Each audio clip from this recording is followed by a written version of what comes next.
Howdy, Yags. Let's get into it. We're going to be looking at photos from October 17th, 2020, Bonfire 2020. Another day of cut. This will be the last regular day of cut for Student Bond 20. The next cut is going to be Dress Log cut. We've also got Centerpole unload has already happened. We're about to have Centerpole raising tomorrow. We've got about 2,000 photos from Centerpole unload to go through. I have no idea what happened. I've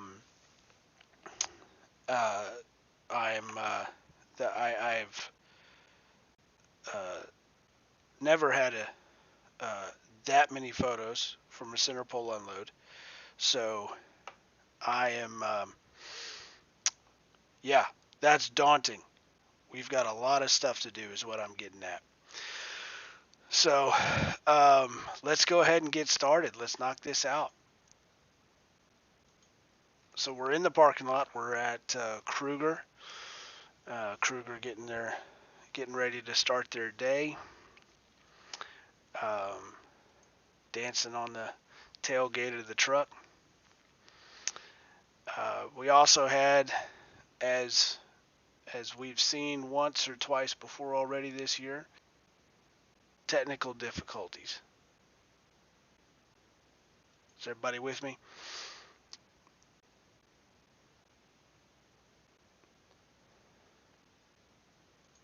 That was not pleasant.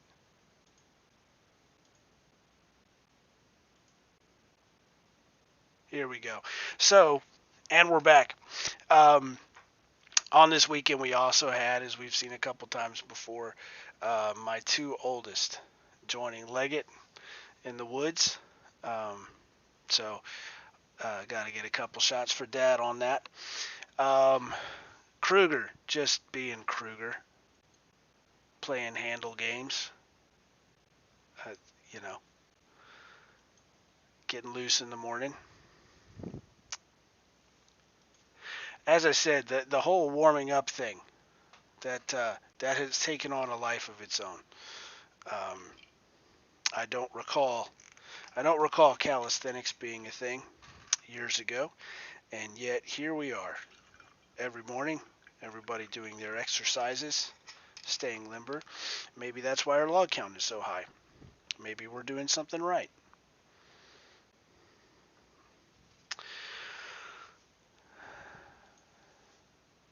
Here's the junior red pots getting ready to call for yellow pots and butt pots. So you see, we're getting into that time of year where one of the yellow pots has already made it.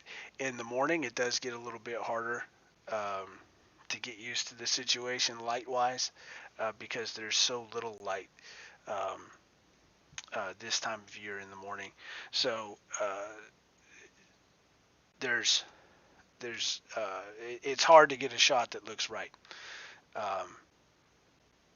especially from a distance at this time of year. So there's one or two in there that I'm going to go back and look at. Again, we've already seen a lot of the yellow pots and butt pots running to the junior red pots. I think we've painted that picture already this year. But it never hurts to keep shooting and see if you can do it better. We got a little dancing going on over in at the Hart parking lot. For those of you who aren't participating this year, who are just following along, one of the things that goes on this year that hasn't really happened this way before is all the crews have their own parking areas, and this is what kind of keeps people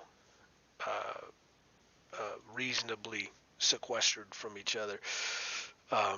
Crews are based on residence generally, core outfit, dorm. So these people are already living together anyway every day.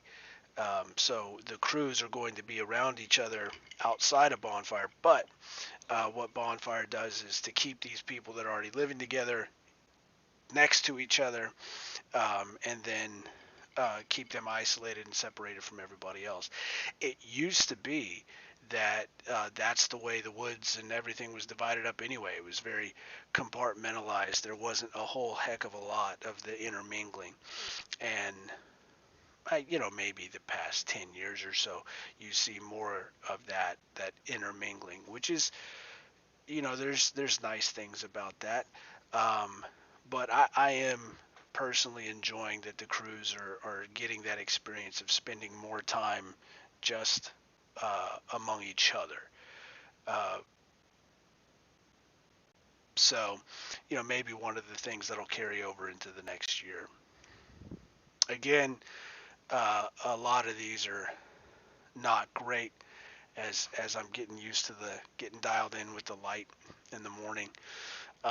And this is on me. This is my fault. Showing up to cut after cards are already there. I'm not. I wasn't set up this morning and already dialed in on what my exposures and everything needed to be. So that's on me that we're 48 shots in and we might only have 2 shots already. Here's uh, Neely doing I don't know, one of them dances. One of them dances that old people do at weddings. Cupid shuffle. I don't know. Whatever this thing is. They're dancing.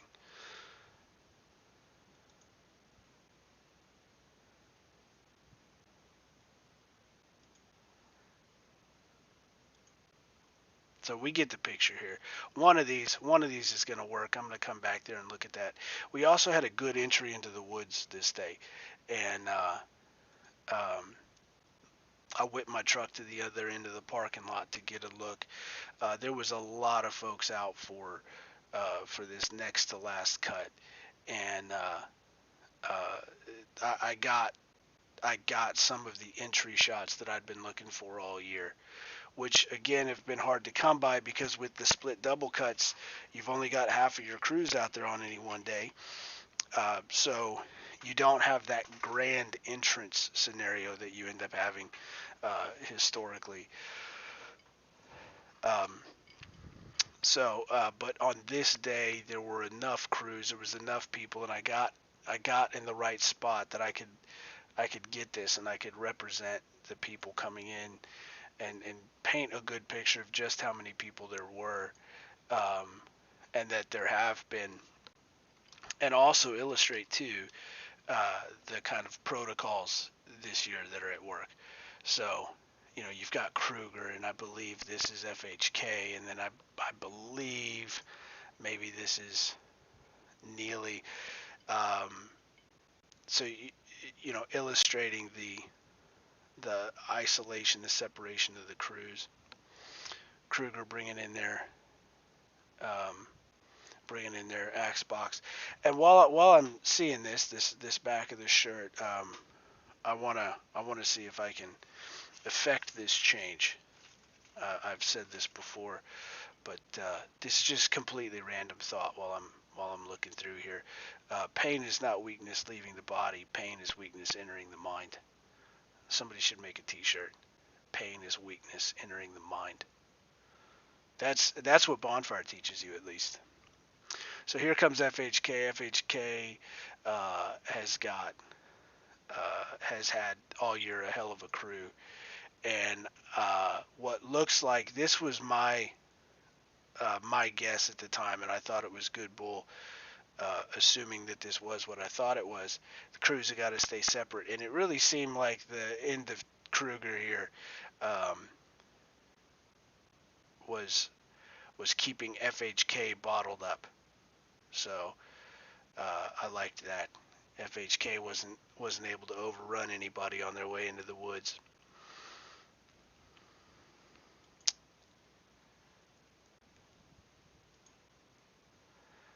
So there's we've seen a few in here of the FHK group coming in.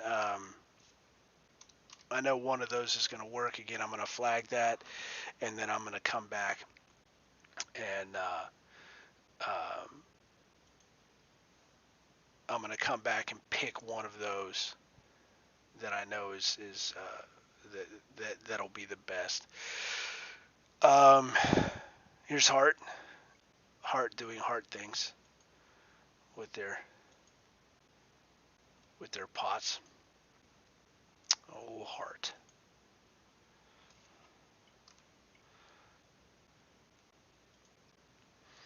And their enormous axe box.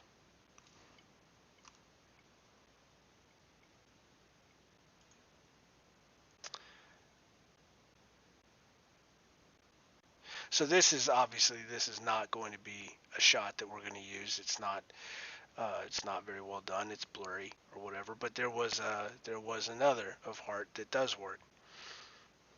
And so that's kind of how we do things. Go through and um, you're going to shoot a few different of each, and some of them are going to work and some of them aren't. And that's how we wind up taking 1,000 photos on a weekend and only end up having 50 photos to share. Oh, thank you for that comment. I love Bonfire's work.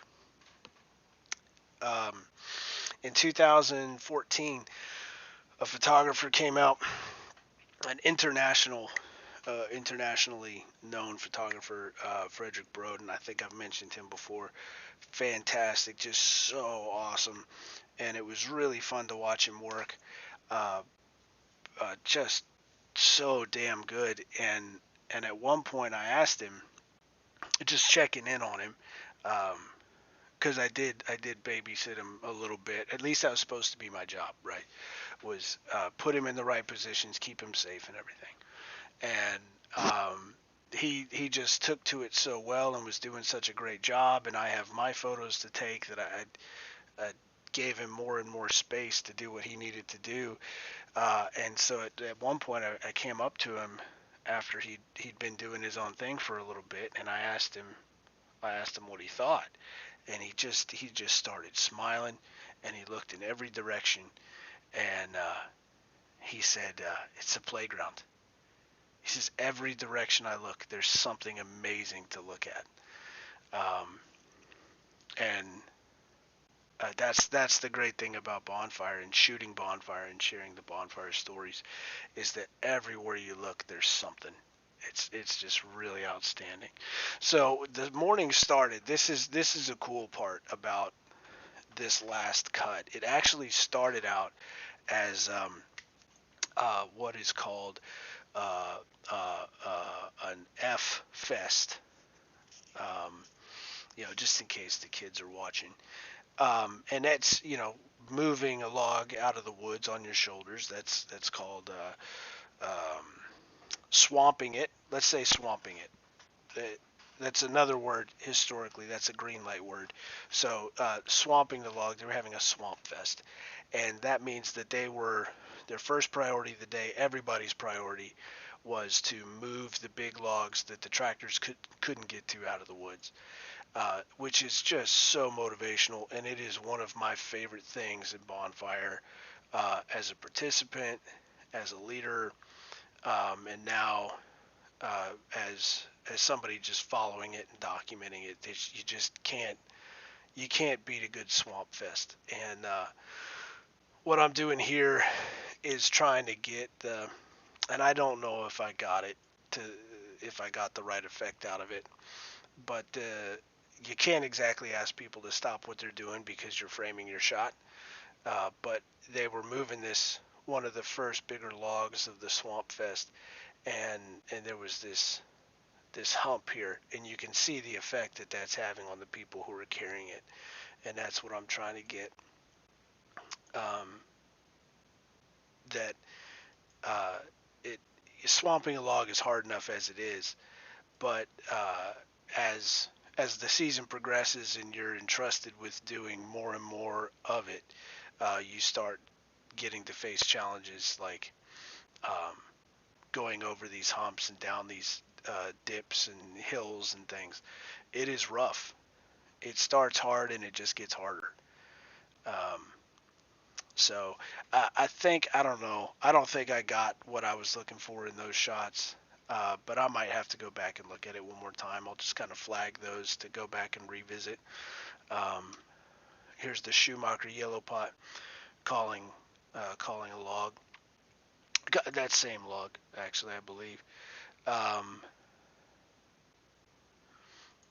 the thing about a swamp fest is that it pulls people together, and bonfire work is hard all the time, but there's something about swamp fest and the way it brings people together and the type of work that it takes, and the kind of cooperation and coordination and sort of single-mindedness on it. Um, there's no rest as with cutting down a tree. You don't get to let somebody else do some work for a little bit while you watch. You're in it, and you can't stop your work until this thing gets where it belongs. It's probably got to be like jumping out of a plane or something. Once you're started, you can't stop.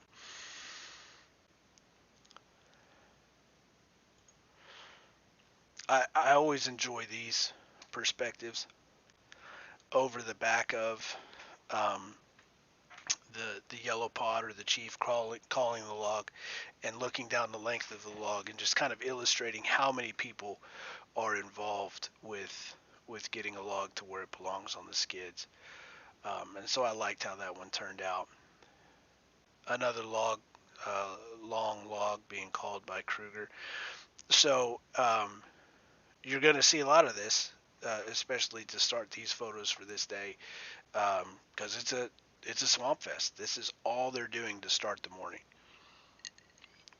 And so then my challenge is trying to find different ways and interesting ways of looking at it, so that it's not all so repetitive. Um, there's a brown pot hanging on a branch. Um, this is one of those things where if you build bonfire, this photo means something to you, or communicates something to you that if you didn't build bonfire, you wouldn't get. And so I do try to take photos that help people who are not in bonfire see just how much goes into it, um, and all of the different pieces that are overlooked. But I also try to take photos too that that say something that only bonfire people can really understand. And the brown pot's just like everybody else, wear their pot in the woods at all times, and it's not just protection. It's indicating, it's one of those indicators of their authority and their position. And so when you see a brown pot not sitting on somebody's head in the woods, you know that they must be up to something. There must be something really important going on for them to have their pots off, which is the case at the Swamp Fest, which brings me to another point for anybody who might be jumping in now. And a reminder, if we get up to 20 concurrent viewers during this stream, 20 at one time,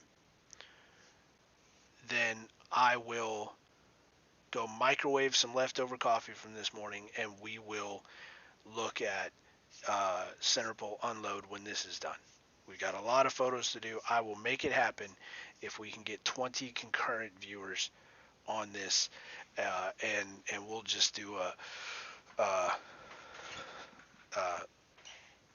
we'll buckle down, and we'll look at Centerpole unload that quick. But in any event, that's your notice to pass it back, share the link, and let's get a bunch of people motivated. So anyway, with that pot, I wanted to point out, you'll notice that there's a lot of people not wearing pots. There's people who are calling logs are wearing pots, but other people are not. When you're doing a swamp fest, nobody's cutting down trees. Those of you watching that build bonfire, you know that. But for anybody else who's jumping in, um, when there's a swamp fest happening, nobody's cutting down trees. There's nothing falling out of trees. There's no trees falling down. So at that point, the pot in the woods becomes a liability. Uh, because as you're carrying a log and your head is pressed up against the log and your weight is shifting and the log is shifting and you do heaves and lift the log up to get yourself resituated and all that, um, pots can fall off.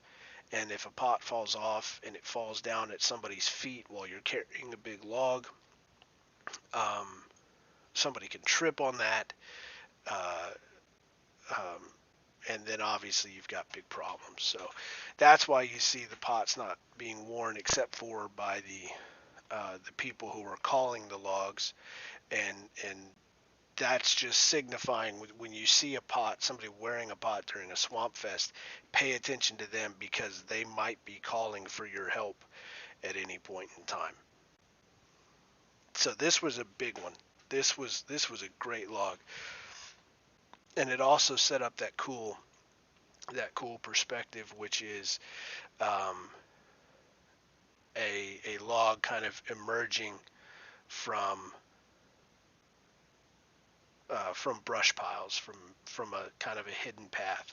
Now, I didn't notice this happening at the time, but we see obviously a senior red pot has hopped on the log somewhere, hence the senior red pot flying through the air, that's Modi. Red pot's doing work. Um, in any event, this was a good big log. I'm gonna end up going with one of these earlier ones, one sharper than this. Um, possibly one of these. Again, I really like that look of a log emerging from between brush piles. And I know that there was a couple other ones that I was able to get like that as we worked farther back into the woods. We see FHK Yellow calling it in the back. We've got an FHK Chief holding up an axe handle, purely to give the yellow pot who's calling it some direction as to where the end of that log is. So you'll see these axe handles at the tail end of these larger logs like that. As the Swamp Fest went on, the intensity really ratcheted up, and it was really something cool to see. It always is, because it starts grinding, and it becomes incredibly intense, um, and it starts to wear out. So whereas at the beginning I was focusing on um, uh, the logs and just the entire log. As we went, I started paying more and more attention to people's faces, um, as their faces were really telling the story of what was going on, which is this is hard. And I know we got some really good looks at the intensity of a good proper swamp fest.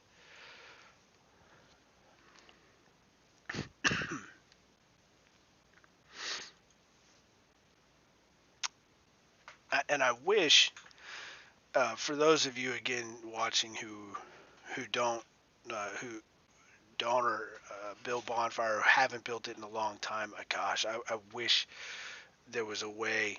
And this is part of the challenge of taking the photos. Can I take a photo that gives people an impression of not just what it looks like, but what it feels like and even what it sounds like? And um, when I was pressed up against the tractor path here as this log was coming, I was trying to um, I, what I was struck by was the sound, right? It sounds like herds of moving animals, just one log. Um, and so what I've tried to capture there was the feet and the closeness of those feet. And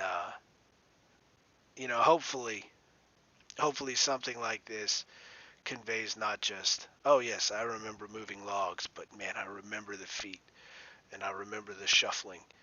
Um, you see, everybody's feet are in contact with the ground, and we looked at a few different photos. This is as close as you get to people's feet off the ground. So it wasn't the sight that got me to take a photo like this. It was the sound.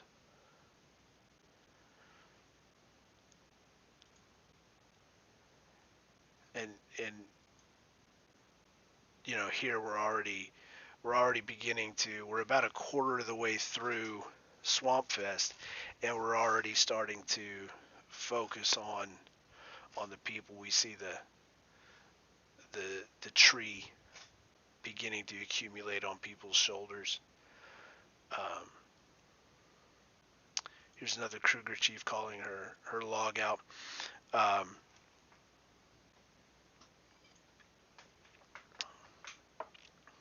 hey, we're getting pretty good on the numbers here, um, everyone. So again, keep passing it back, and if you keep passing it back, you'll uh, you'll have me up all night drinking recycled coffee so that we can look at Centerpole unload and all 2,000 plus photos of that. Get it up to 20, and that's what we're gonna do. Um,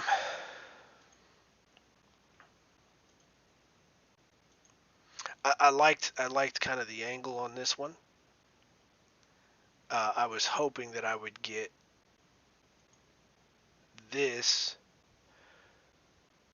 the looking over the shoulder, seeing where you're going from this. I saw this and I thought, I want this from this angle, and I didn't get it. I sat there and waited for it, and I didn't get it. But again, it's not like I can say, hey, can you run that back? Things are moving fast during a Swamp Fest.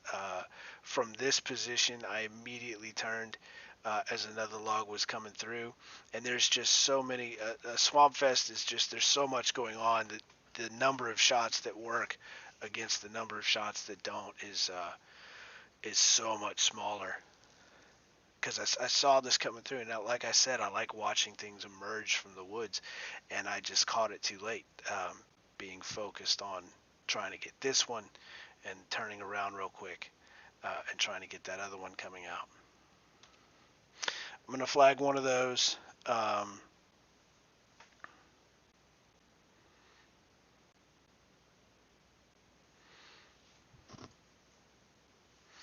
And go back and make sure that I've got the right one.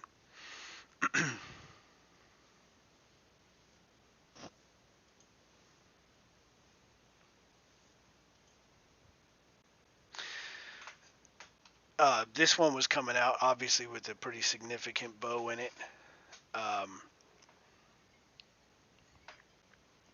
And I'm glad that I was able to get all of that. Didn't have a lot of room to move um, to be able to show that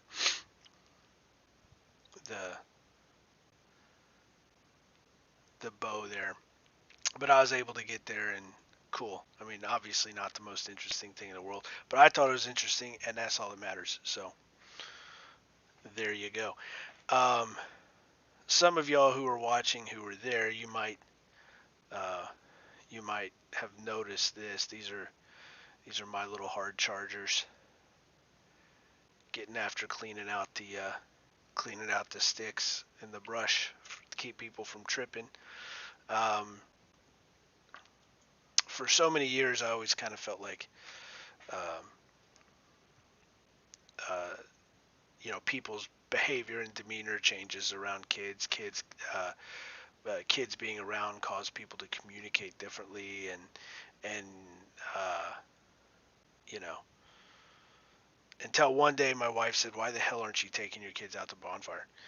Um, and I secretly wanted to, but I wanted to make sure that they would work, and I was very pleased and very proud and very motivated that they wanted to work. So good bull. These are daddy's photos to keep, um, but maybe one day they'll look back on those and say, "Geez, my dad was an ass, making us work." Maybe.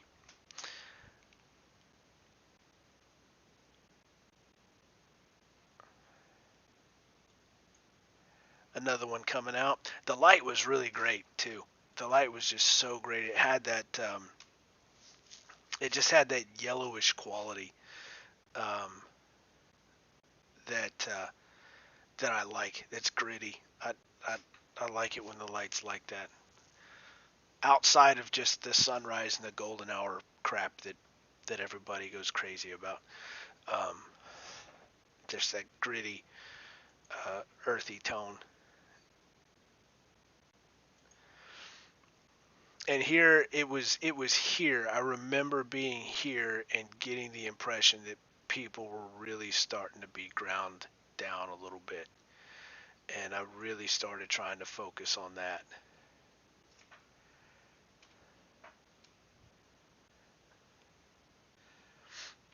And it really comes through. Again, this is one of those things that the stuff that happens out here,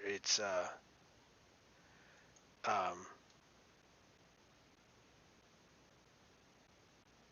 it's there's just in every direction there's something that's impressive. Uh, what I'm saying is, uh, it's not hard. I don't think to come out here and get photos that have an impact on people. This is clearly a big damn tree. Obviously not easy. It's easy for some people.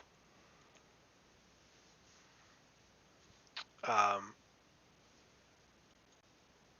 Ace being a schmuck while other people are working. We'll keep one of these.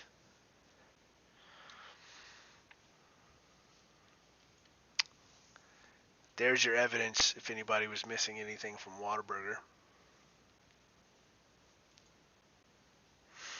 So one of the things that when you're carrying a big log like this, one of the ways to help manage the heavy stump end is with an axe handle across the base like that.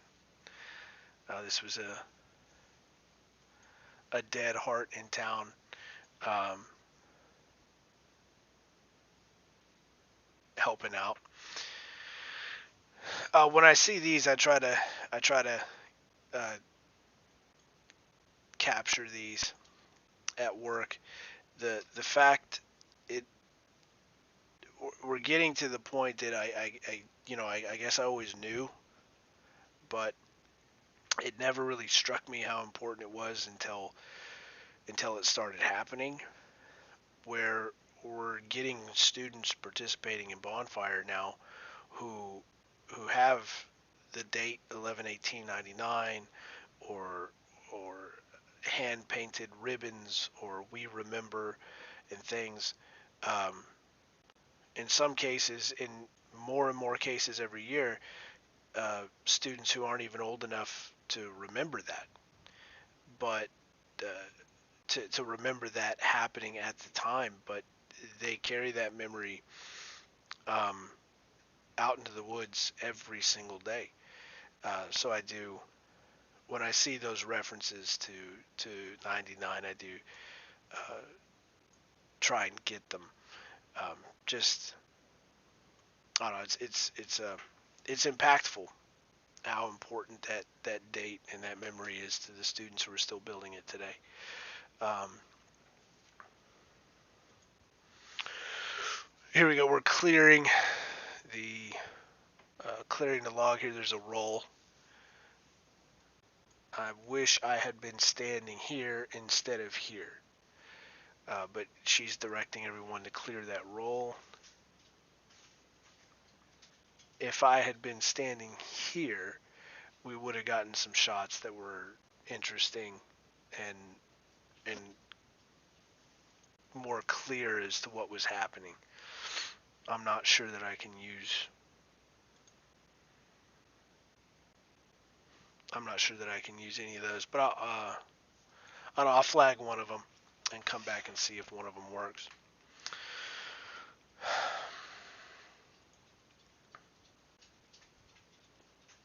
Again, that trick, whereas you have some shots are a log emerging from a space. It's also interesting to me a log going into a space. Um, this one wasn't framed great, and we've got some other stuff over here. So could have been better on that one.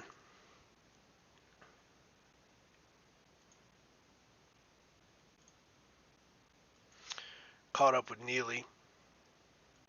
Neely was having old dead Neely Day with their old Neely members and chiefs and yellows. So there they are in the background.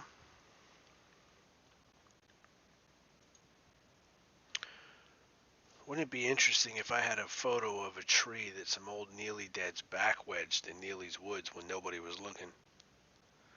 I wonder if that happened.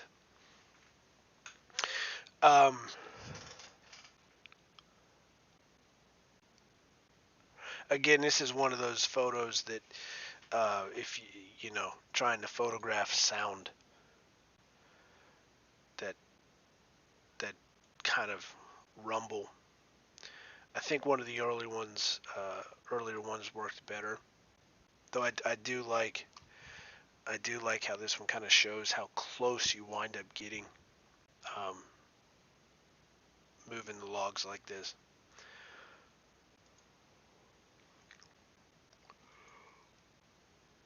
Now we're back in the very back. One of the ways that I can tell is my exposure's all off.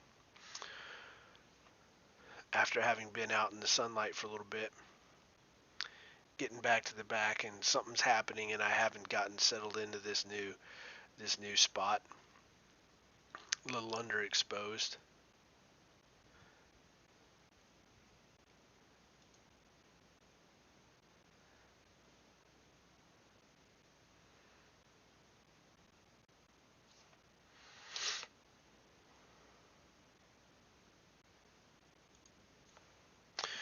Again, we're really close here. Keep passing it back. We get up to 20 concurrent viewers, and I will also, after I finish this, start looking at Centerpole unload. I had planned on going to sleep, but I will not if we get up to 20 concurrent motivated, bonfire motivated Aggies watching this stream at one time. You're so close. So close.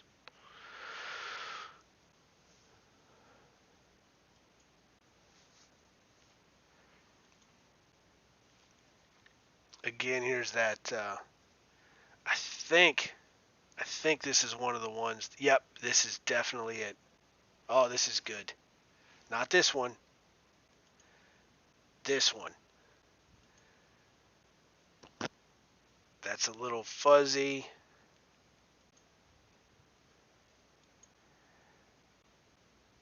I tried to get in a slightly shift my position. And I think that this just ended up working out the way it sometimes does, where the first one is the best one. That's the one. So you want to get in there and you want to get these, but you also want to make sure you're completely out of the way.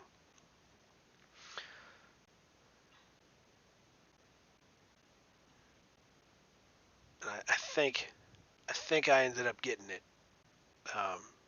Kind of got low, backed off, far enough away to stay out of the way, but I think we ended up getting the shot we were looking for there.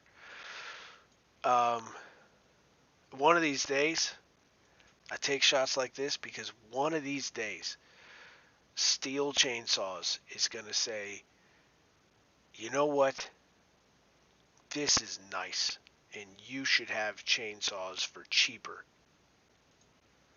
It's a pipe dream, but it's my pipe dream.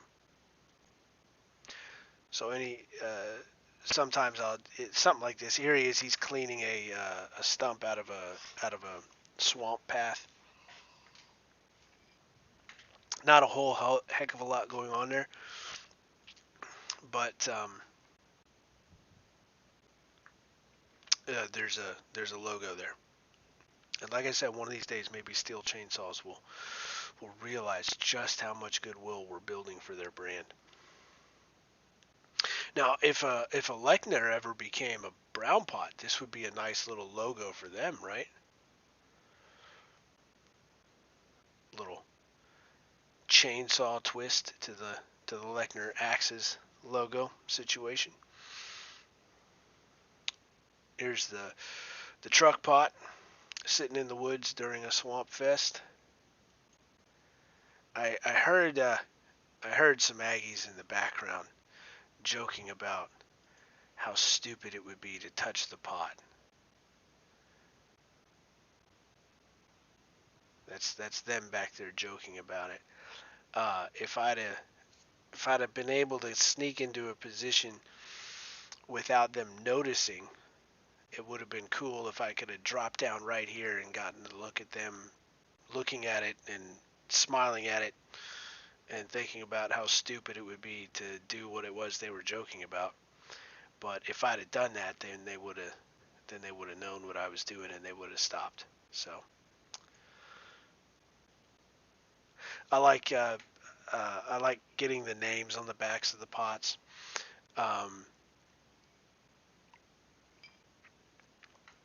from time to time, not all the time, not every year, but when I can, um, to just kind of check in on how many names are on the growing list of names on the pot.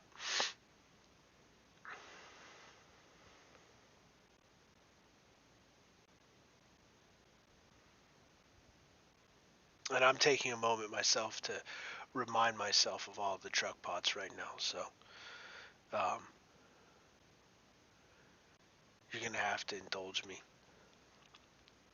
Again, these live cull and looking through the photos things, y'all are just jumping in on what I'm doing all the time anyway. So sometimes I'm just gonna sit and look at a photo and read some names, and um, doesn't make for riveting television, but um, Gilly Riojas, he's a Walton guy. Eric Alvarez is one of my sons. So when we were gray pots in '03, it was just the 8 of us, and then in '04 we picked um, junior gray pots, and those junior gray pots went on to become senior gray pots, and those senior gray pots. So my son Eric Alvarez, well, one of my sons, my nephew, I guess, uh, uh, was our class of boys, and they picked, and the James Frazier and Chance Robinson and them, that class was the class that in '06 the red pots came back and said, we want the gray pots to be red pots if you want it, and so that's what happened. James Frazier had also been a brown pot, so um, I don't. I'm not. I've heard that it wasn't the first time that it happened, but I have not. I have not ever actually met anybody or gotten the specific name of anybody that had been a brown pot and finished being a brown pot and then became a red pot. But James Frazier could tell you what an engine was and what was wrong with it from miles away. Outstanding red pot and brown pot. Brian, Ryan, David, Kyle, Eric Mann was a badass. Let me see. All right, here we're gonna jump in real quick. And we're gonna look at some little flashback in time. One of my favorite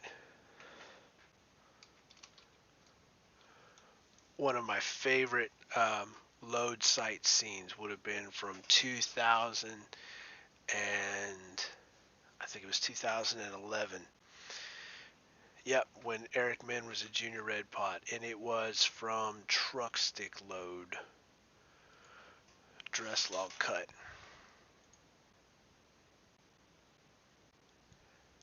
Drew Nolan, Mark Rizanka, the junior red pots then.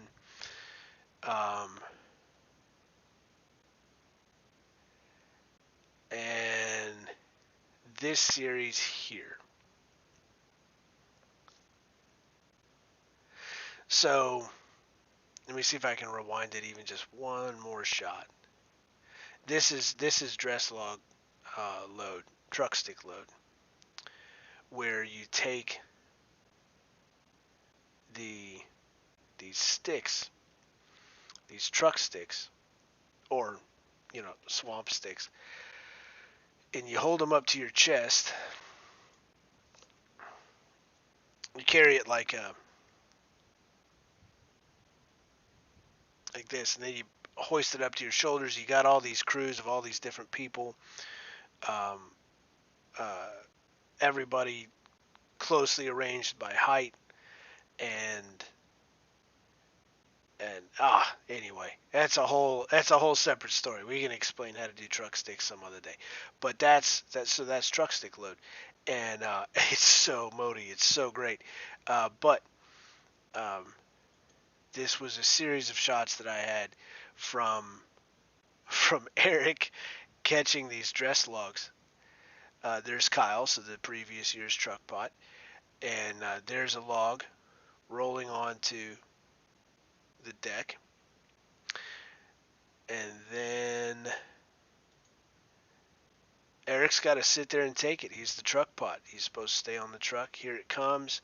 There's Lonnie Kitts trying to slow it down. Brown pot Lonnie Kitts trying to slow it down a little bit. Eric trying to catch it.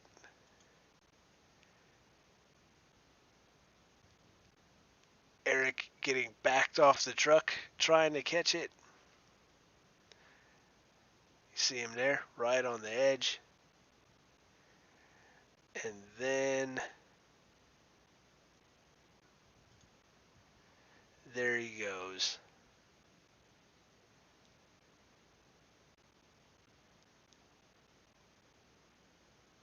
Truck pot coming off the back of the truck. Anyway, Eric Min. I saw that name, and that just reminded me of one of the cooler, one of my favorite load series of photos. And then I rolled up underneath the deck and shot Eric getting back into position from underneath the deck of the truck. There was a hole very generously placed there by Walton over the course of the season. So anyway, that was a trip down memory lane. Back to the present. So I'm going to flag one of those.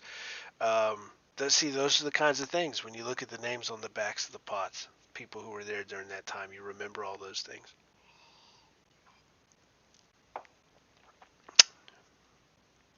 All right, we're back to moving logs.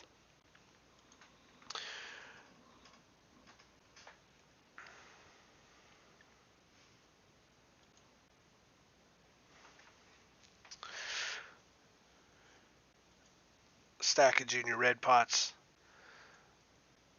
on a stump there. I think this last one did it. That's the one I wanted.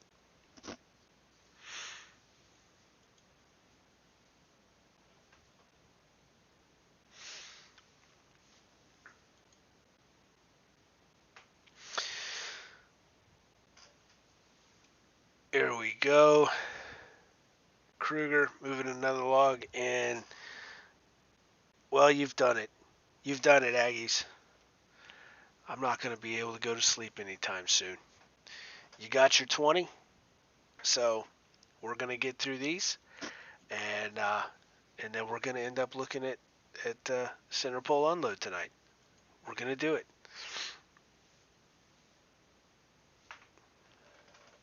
It's going to be a long night. Outstanding. Good bull. Keep passing it back.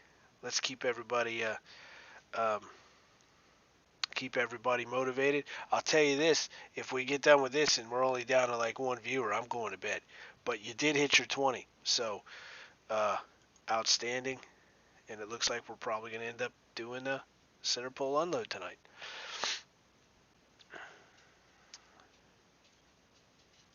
At this point, we're not yet completely back in the back of the woods for the Swamp Fest. Do you notice how much I'm having to try and correct myself? All of you bonfire building Aggies, you notice how much I'm stopping to say Swamp Fest instead of the other thing?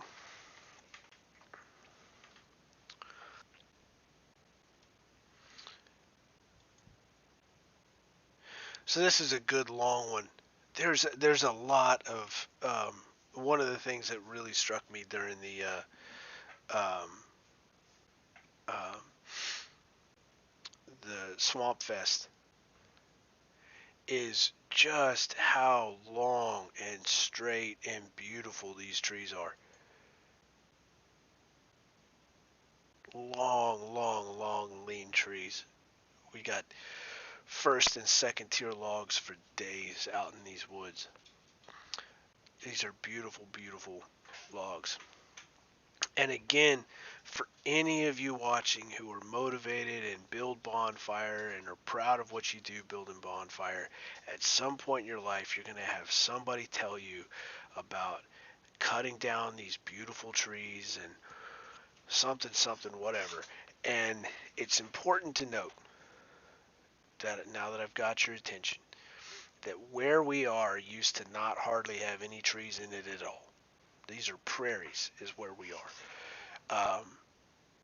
The post oak, which is the primary tree of the bonfire stack, used to be one tree per 1 to 3 square miles. So you could sit in one spot and look forever and not see but one tree. Um, and here we are, where everywhere you look, there's trees. And it's because people showed up and they started putting out fires and uh, putting up fences and all these things. And so all these trees started showing up. So you've got trees out here that are over 100 years old, but you don't have trees that are much older than that. Um, what I'm getting at is that by the time Bonfire is done cutting down all these trees, Bonfire has done more to restore the habitat than this environment has experienced in, since the settlers started showing up. So, in other words, what I'm telling you is that if you cut down trees for Bonfire, you're practically a hippie. That's what I'm telling you. You're an environmentalist.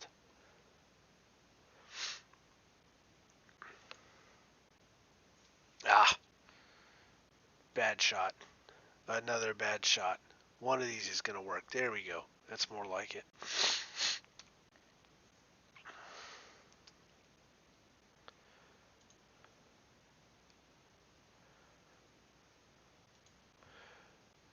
This is more the angle that I wanted on that other roll. So after you put the log down, you call her, or any binds, any rolls. And here she's calling for a roll.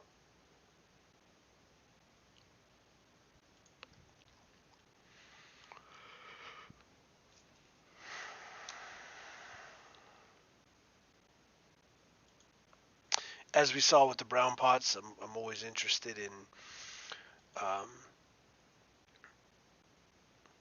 pots alone in the woods.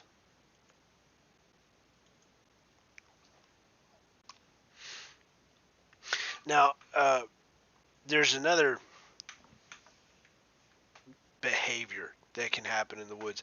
It hasn't happened a whole lot this year, again, because of the crews being strictly in their own areas.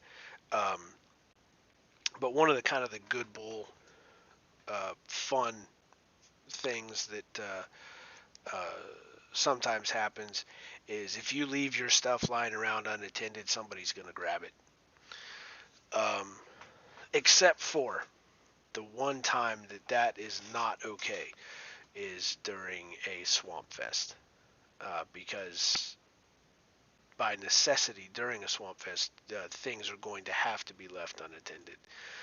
So that's the one time that it's not okay to do that. So you won't generally see pots, just especially leadership pots, just laying in the woods like this. Um, which is why when it does happen, I like to get it. What I'm trying to get here, I parked myself up against the stump, and I was really hoping that this log would hurry up a little bit, and then I could get a shot of two of them because the skid is over here to the left, and I was really hoping that I could get a shot of two of them kind of converging and coming to the same point around this brush pile, and unfortunately it didn't work out. Anything that illustrates that there's so much going on all the time that that things um, almost run into each other. We're gonna see some again because y'all hit your number. We're gonna see some at Centerpole unload. There's a shot that I'm really happy with. At least I think I'm really happy with. We're gonna see it later. See if it actually worked out the way I hoped it did. Um, we're gonna see that sort of same perspective, a bunch of things happening in sequence, um, that I was kind of sort of going for there. Two different logs being carried in the same frame but coming from different directions. We're going to see something like that at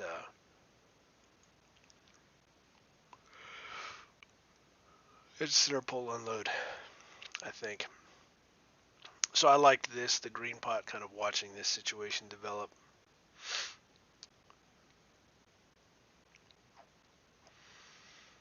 And there I am, minding my rule of thirds, right?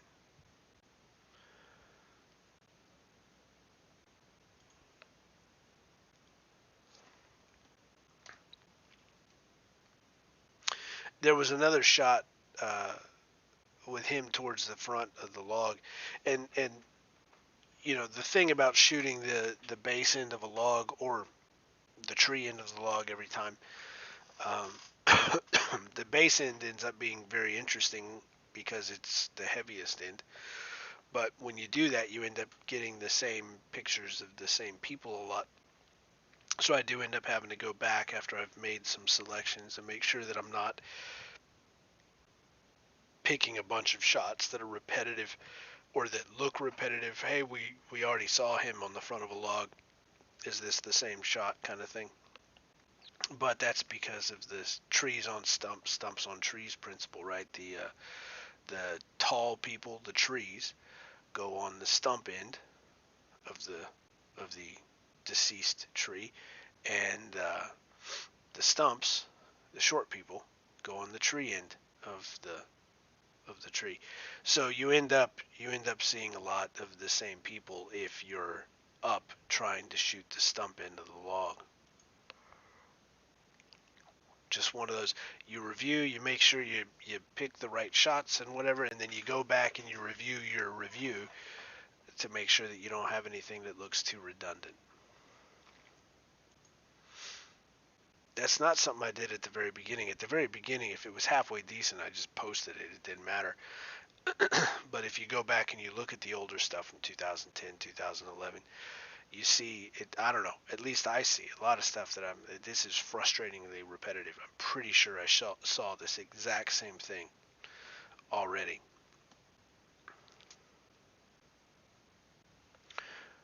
In other words, it's not just the photography that's changing over the years, it's the presentation as well.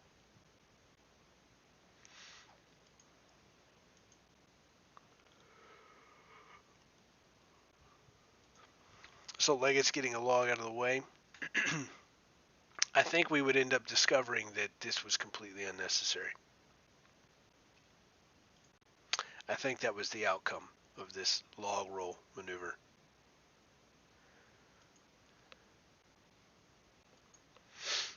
I always liked the back of this Neely shirt. So here Well, no, not this one. This one. At the almost at the peak of a heave. That's the heave coming down. That's the heave at the top. Excuse me.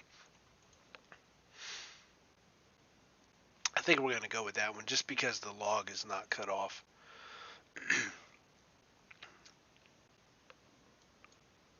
That just looks better.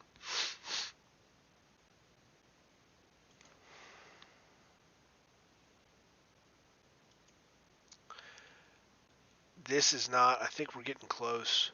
We're getting close to the log. The log of the day. I think it's this one back here. So they're getting all the other logs out of the way before we get to the log of the Swamp Fest. At the very, very back of the woods when everybody is maximally tired.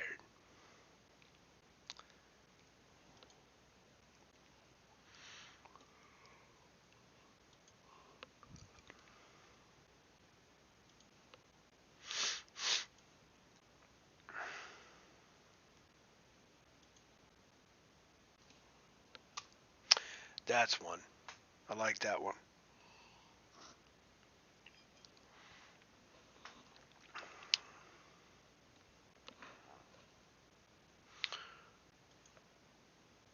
Is this... There's one way for me to tell if this is the log. Yep, this is the log. I'll show you here in a second.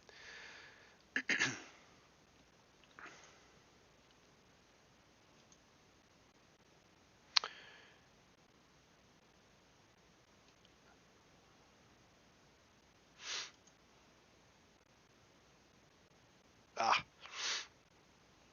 once again, this would have been a cooler look if I'd had actually had focus. Him looking over his shoulder.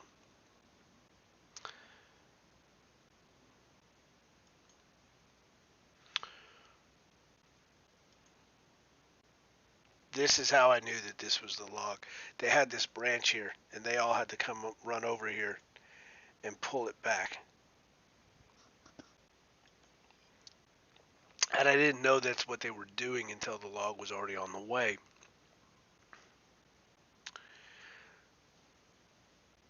So I tried to get them pulling that log back. I think the closest I got is this, which I mean, it's not great, but it's not bad. So we're going to use one of those.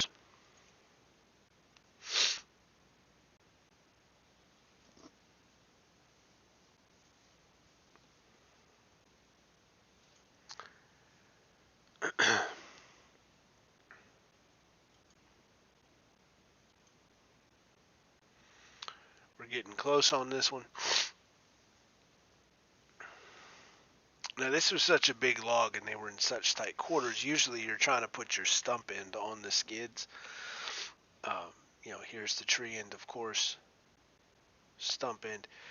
It's such close quarters. There's not a lot of space to move around, and this is so big. You don't have the luxury of trying to helicopter the log and get the ass end, the the stump here over to the skid.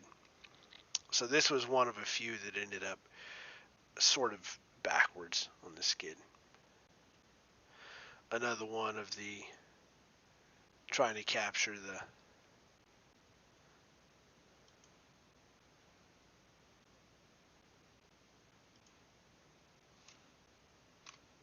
I think that one sort of paints the picture of what's going on in that moment.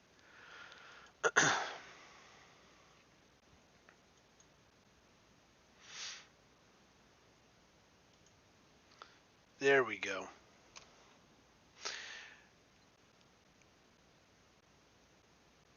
There's a few of these. Um,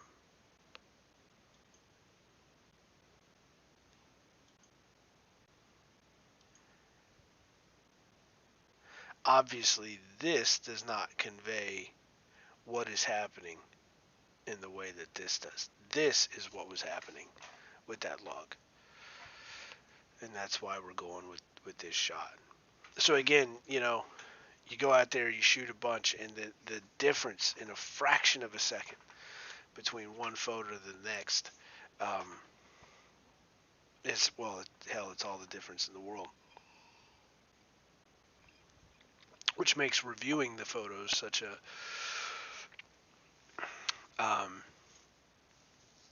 important part of the process. You know what you're trying to go for when you're taking the photos. You've got a pretty good idea of what you think you can make, come to life in the photo. But it's in reviewing them that you figure out whether you actually did it or not. And some of you will hear it when you're working. Tick, tick, tick, tick, tick, tick, tick. The whole stream of photos at one time. And so if you're swinging on a tree and I'm trying to get that axe striking the wedge and you hear that shutter pop off 20 times, well, that's 20 different photos that one of those hopefully maybe is going to be the right one.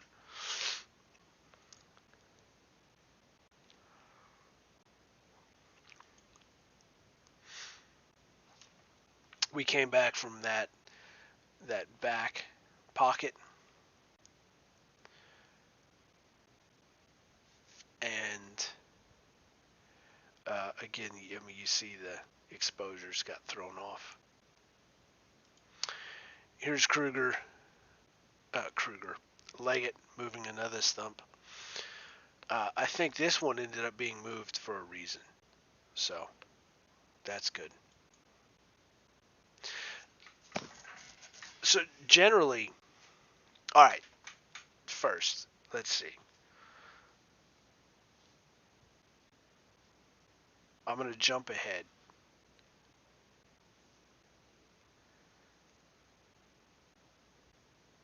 And illustrate something here. I'm going to jump way ahead to, I'm going to show you a specific pot. Maybe.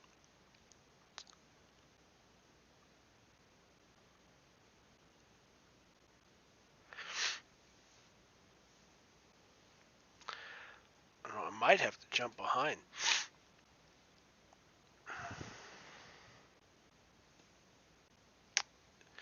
So, if you'll recall, we were looking earlier. We saw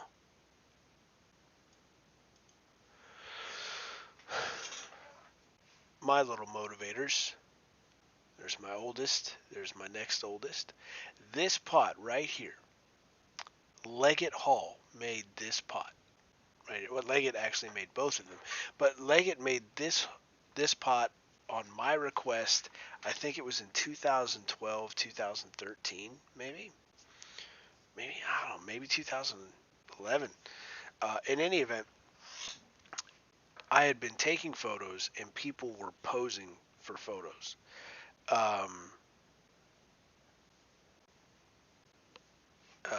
And not all the time, but sometimes people would see the camera and they would, I don't know, they would get distracted from their work. They would take themselves out of what they were experiencing to try and pose for a photo. And my dad was a photographer, so I grew up with a camera all around, and here I am taking photos. So I'm really sensitive to what photos do to people's experiences. If people see a camera, then they're going to behave differently, and their experience is going to be different. They're gonna remember things in a different way because they're going to be paying attention to the camera and not to the experience that is the interesting part. And so I just really hated the idea of people glamming for photos. And so I asked Leggett, and I didn't hate it for the sake of the photos. People posing for a photo, I think it's goofy, but some people can take those photos and make them look interesting. I'm more concerned about the people who are glamming for the photos. I want them to have a real experience without knowing that a camera is there. So I asked Leggett if they could make me a Hollywood pot. And that's what this was. A sparkly rainbow pastel colored, beautiful, fancy little pot. It actually had a crown, a tiara that was super glued to it. And that was the Hollywood pot. And if I caught you glamming for a photo and looking at the camera and trying to ham it up, Leggett did me the immense favor of making me a Hollywood pot that you had to wear um, instead of whatever your pot was. Just say, hey, here's the idiot who was posing for a photo. Now my second oldest daughter saw that pot and fell in love with it, and so now it's her pot. But in any event, I'm reminded of that because here I am in the Leggett Woods.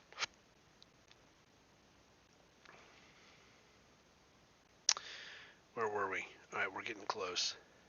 I'm in the Leggett Woods, and somebody saw me with the camera there. I was trying to get them doing what they were doing here, which was, work. And somebody saw, and then it just immediately devolved into a group photo situation. So, okay, every now and then, we can do that. That's okay. That's nice. And I'm happy to do that every now and then. But anyway, that's that story. The Hollywood pot. I do appreciate everything Leggett has offered. The Hollywood pot. They are my daughter's adopted crew, etc. So maybe, I don't know. Maybe that's why I'm gonna stop and take a photo of Leggett. Going from doing work to, holy crap, everybody, let's take a group photo. Anyway, back to business. Here we are, back in Kruger Woods.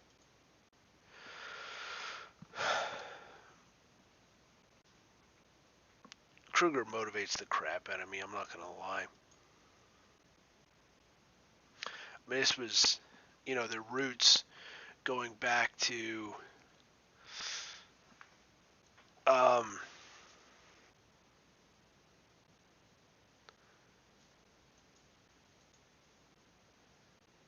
oh my goodness, while I'm here, let's do this. Let's have a look at this. I'm trying to look for the Southside Crown photo. There's this one photo of it was the back of a McInnes Hall T-shirt of the McInnes Exodus to the South Side. So we're in 2012 now. I'm trying to find that McInnes shirt that reminded me.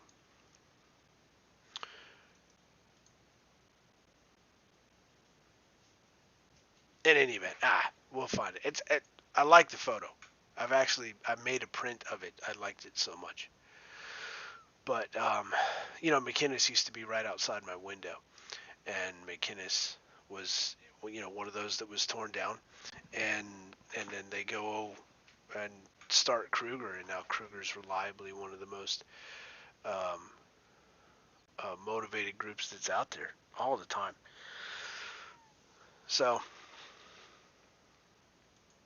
but so I digress. But instead of finding that Kruger McInnes shirt that I like so much, we're going to look at one of the most motivating things that has happened off campus. This was red ass. So in 2012, the Red Pots were approached by the Yell leaders, and the Yell leaders said that they were friends already, and the Yell leaders said, y'all should help us carry in the torches for first Yell, which is the way it used to be.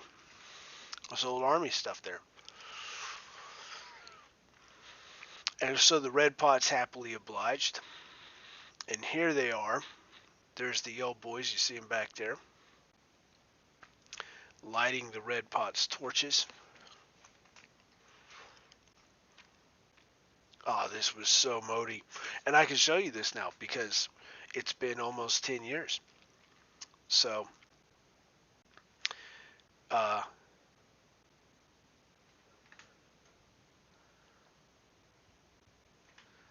yeah, everybody's out of school now. If anybody was going to get in trouble, it's too late. And so here they are lining up. This was just one of those things when it was happening. I couldn't freaking believe it. We had yell leaders come out in 2004 and lead a yell practice at Burn in 2004, and when that happened, those boys got in trouble, and and we didn't see them for a few years, the Yell Boys, for a few years. So when this happened again, this just reminded me everything of that 2004 experience and those Yell leaders saying, "Hell with it, man. We're gonna go lead Yell practice at Bonfire." And so this was outstanding. This is Drew, and I think Drew has got the same thought going through my head that I have at this time, which is no freaking way this is happening right now. And it sure as hell was. And they're stepping off, and they're leading carrying the torches along with the yell leaders to yell practice. And to be there on the sides, on the sidewalks, and to hear the people who were watching this, um, these boys are out there. They're just doing their job, and they're motivated. But I get to be over there on the side and listen to these people, and you hear these people going, "The red pots, oh my God, the red pots are carrying the torches," and they're starting to spread the word. The red pots are carrying the torches. Um, that got people amped. Oh God, that was the coolest damn thing. So anyway, they get them in. Cool. And I wasn't supposed to be where I was, but I just went there like I was supposed to be where I was. There's no way in hell that I could just walk down there now. Um, but at the time, I walked in like I was supposed to be there.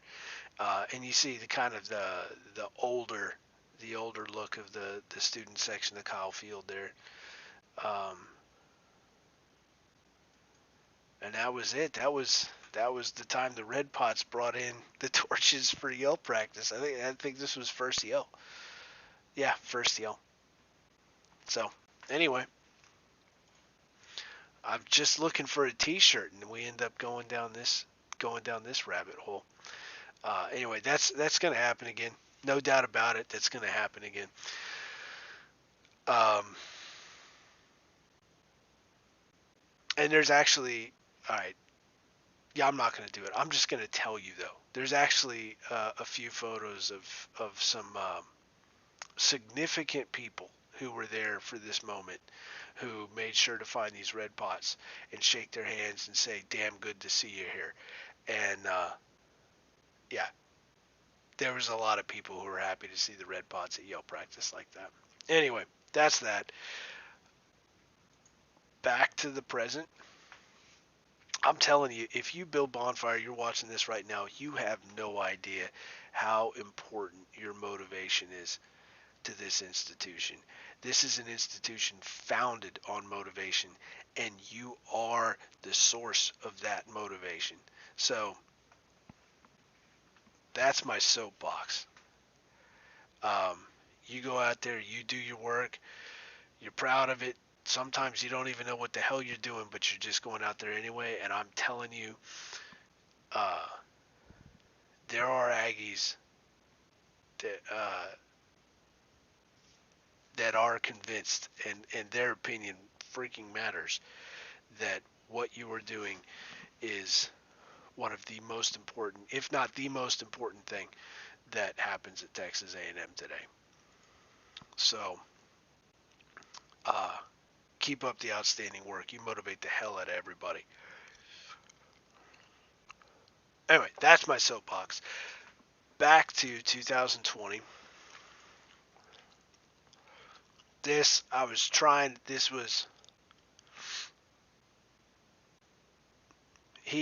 This chief does this a lot, and I had the chance and I took it.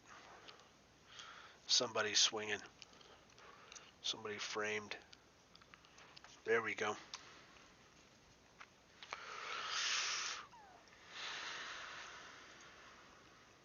Nah, actually, I think that one might be better.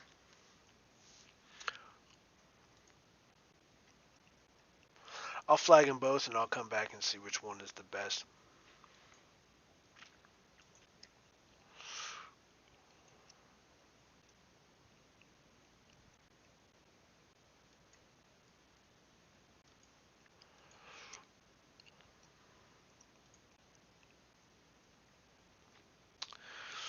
I think we get the picture here from this that the yellow pot is leading some jawing at somebody swinging on a tree.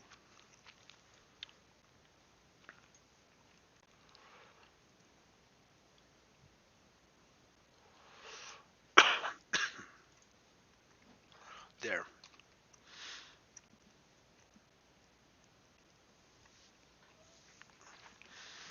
Always good bull. The chips.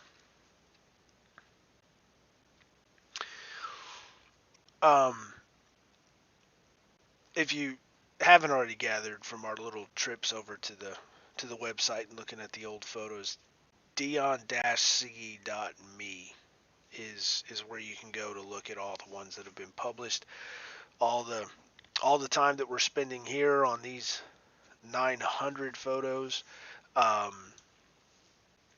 Let's see if I can get a ballpark.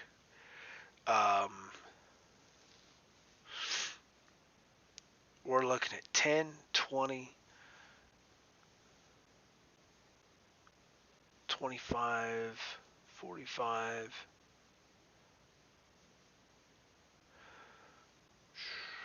110, 150, 160. 160,000 frames of bonfire photos have been shot over the years, which I don't know if some people think that's high or low. I don't know. I know that's a lot of photos to go through, and out of those 160,000 frames, whatever it is, the best of those, or at least the most interesting to me at the time, are all on dion-c.me, and you can search those. Do cool stuff like this is an experimental feature that is constantly in development, but search by season. This is last season. Search by 2019 season. You can search by the time of day of the photos, so you can get oops, that's not working there, is it? It's all right. Like I said, it's under development. Here's some afternoon stuff. Nope. No, it's not. Note to self, check on that. But here's the thing. Last I checked, this is still dialed in. You can search by the mood of the photos. So using image analysis and your feedback, when you look at a photo, you can indicate if the photo motivates you, if it's modi, or if it's good bull, and coupled with image analysis for tone, the sorts of things that people say are modi, the emotions of the faces on the people in the photos, we can paint a picture of the photos that people think are motivational. So, fun little experiment, and good bull photos, and you'll see this change over time. But anyway, dion-c.me, that's all the old photos. You can go look through them. Here's the good bull photos. Interesting thing about the good bull photos. 3 of the top 8 good bull photos my daughter took. Yeah, my daughter took those photos. At least those. So, anyway, dion-c.me. Here we go, back to these.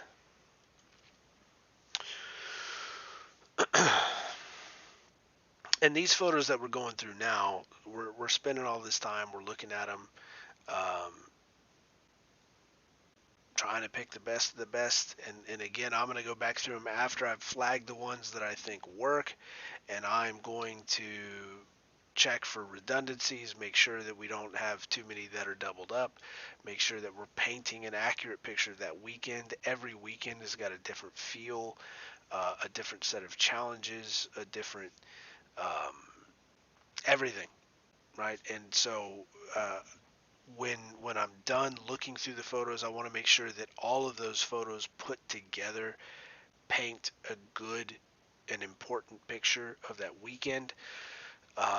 So all this stuff that we're looking at now, there's still going to be a little bit more time before these photos are all together finally in their final state up on the website. But give it a few more days, and that's where you're going to find these photos that we're looking at now. This is sort of interesting in that you've got this perfectly sharp static tree and the axe moving towards it, intending damage, and that's exciting. However, because of the angle of me taking the photo and the approach of the axe, the photo actually becomes kind of confusing in that what's going on with this axe? Where's it going? Like, it should be going here, right? That's where the axe wound up, but caught in this moment, it doesn't quite work. Unfortunately, but that's what happens. So that other one was better. So that other one is the one we're going to use.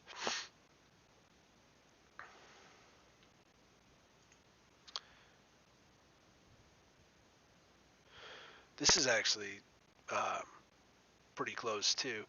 The the axe hasn't yet begun its rebound off the tree yet, and we're seeing the chips come off. It's hard to get the chips still coming off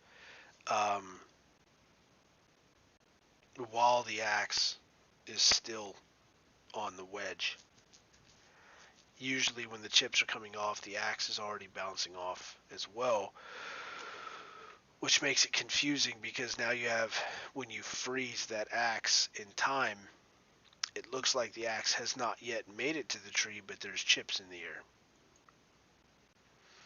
And if you time it exactly right, that can be an interesting look. If it's not exactly right, it's confusing. How come there's chips in the air? That axe hasn't made it to the tree yet.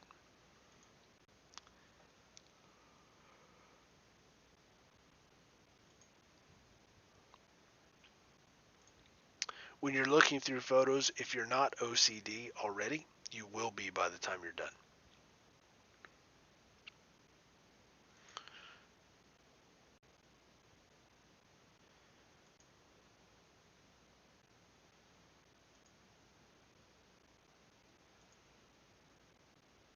There. I like this one in that this is one of the more squared away axe folk in the woods, and been doing this for a while, and just so squared away and so good. Again, if you build Bonfire, you'll notice, and it might take you a couple looks at the photo before you see it, but you'll register that here's the chief who's supposed to be watching the development of that wedge, and when he's swinging on the tree, chief isn't even looking. And so this photo right here, the tree separating the two, communicates exactly what's happening, which this is a chief who knows that he knows exactly what the hell he's doing.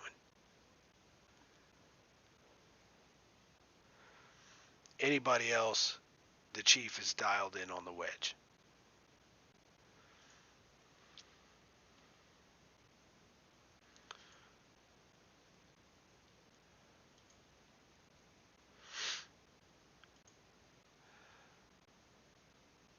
Leggett has been bringing the heat on these trees.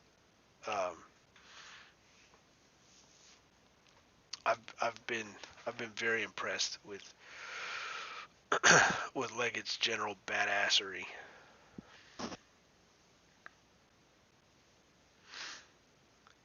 I'm very disappointed in my exposure.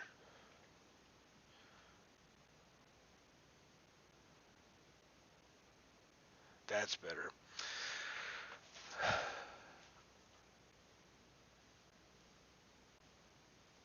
So what frustrated me about this is I was trying to get this shot.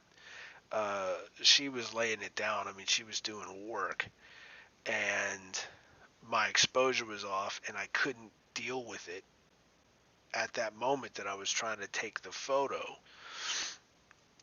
And by the time I dealt with it, all of her buddies had gotten her to crack, and she started smiling and laughing.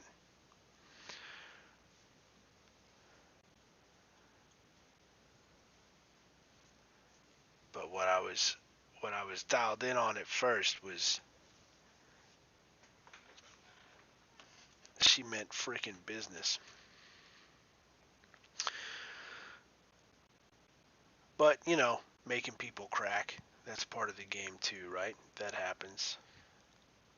So we'll see. I'll flag a couple of those. This is me experimenting with another look. The axe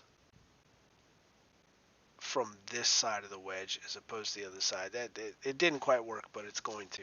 One of these days it's going to work.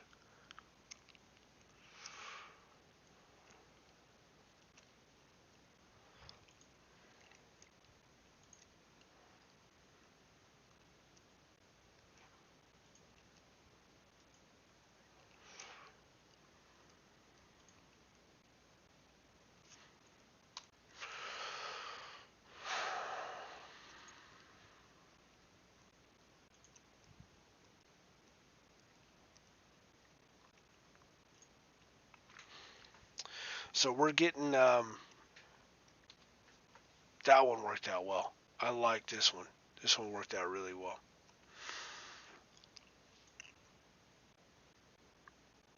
This is sort of what I'm talking about here.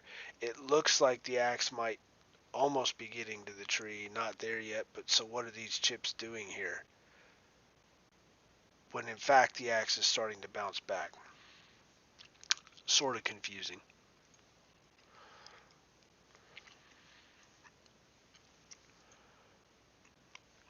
That other one I flagged is the one. The heart yellow has got this really, and I was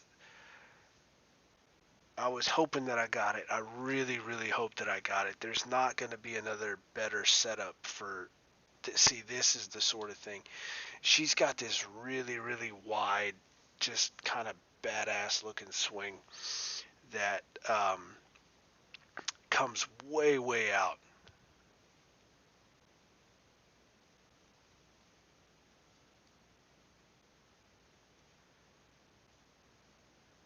Just comes way, way out like this.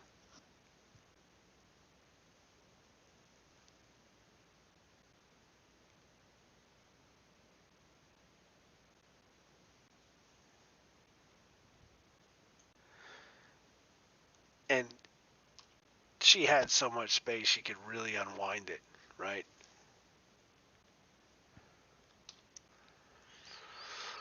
So I'm going to flag a couple of these, but when I came in there, this was perfect.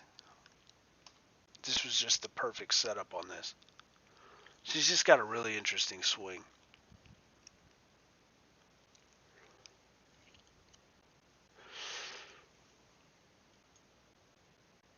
For Hart having such good swings, it's a wonder how they manage to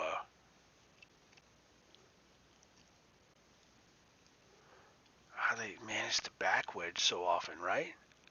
God, I just realized Hart, man, I just pick on y'all so much. It's probably not fair, right?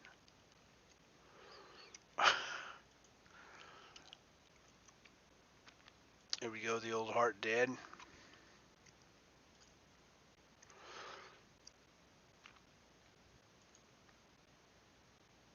He was mean in business too.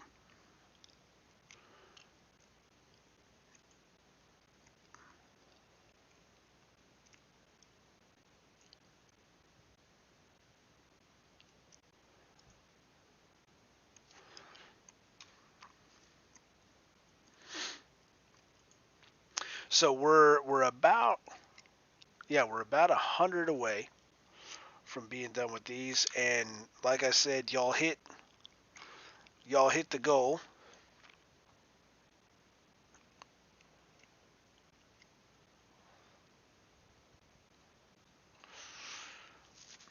Y'all hit the goal, so we are going to go ahead and push forward after these to look at Centerpole unload. A day or two sooner than I expected, but that's what we're going to do.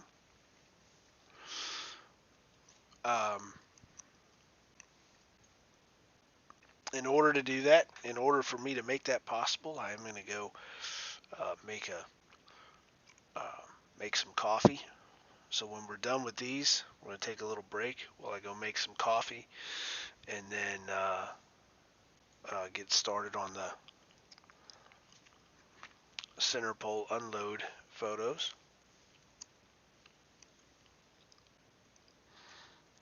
I'd kind of stepped away from FHK for a good, or like FHK, Leggett for a good long time. And then I came back to check on the girls, my girls, see how they were doing with their Leggett buddies. And by the time I got back, I said, "If y'all been having fun, y'all been doing work." They killed 3 trees while I was gone. So I didn't get any of my daughters killing trees, which is, that's all right. That, you know, it's not their first time. And quite frankly, when I go see them in the woods, I kind of get the feeling like, "Dad, what the hell are you doing here?" That I kind of get that vibe. So,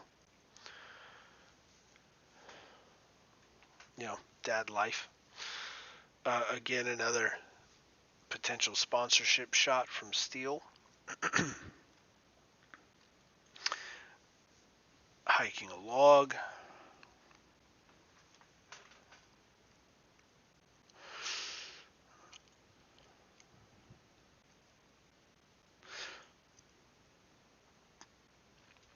So I sat here for a few minutes on this one, looking for this. This is what I was looking for. Buddies.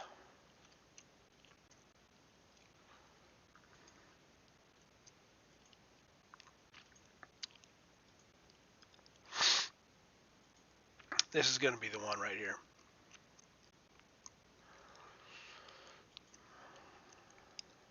And you might recall I mentioned, wouldn't it be funny if I caught Neely back wedging a tree? This is it. There we go. And here's one of the brown pots putting to use his accumulated skills on fixing some Neely shenanigans.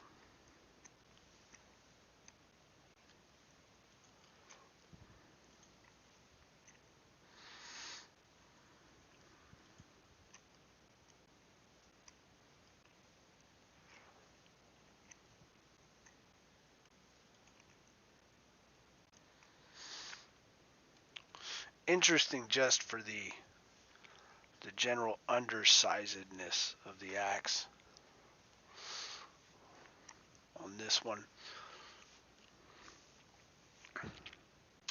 We got a few from Load.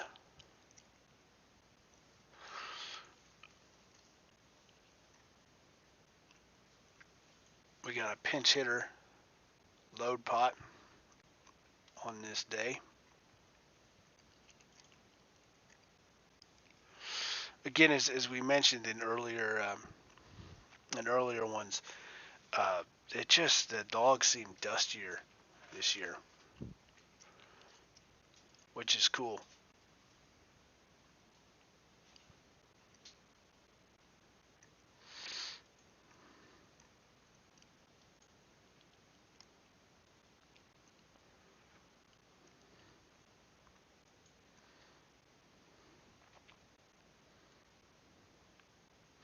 I don't know why, but all of a sudden I'm thinking about Fargo, the TV show, season 2. I don't know. I can't for the life of me figure out why. I don't know. Maybe somebody can help me out.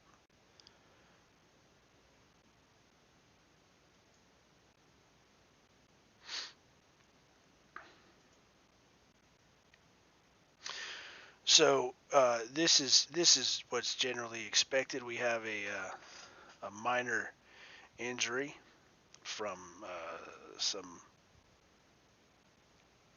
outside of bonfire activities, some I believe skateboarding, something like that, and still out there putting in work the way you oughta.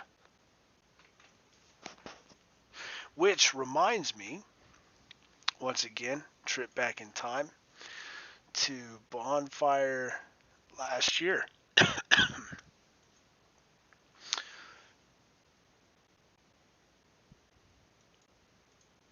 Might have been second cut, might have been third cut.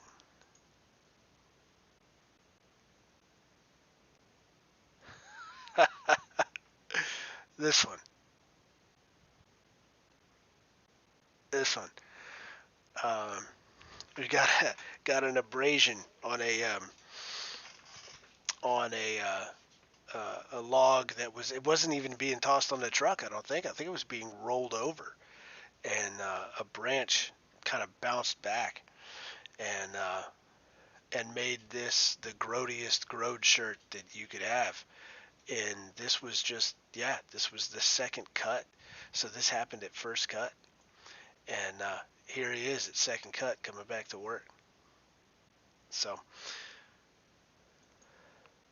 red ass.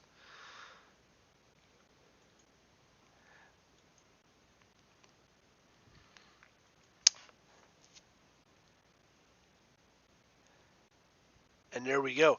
We're at the end of cut 8. And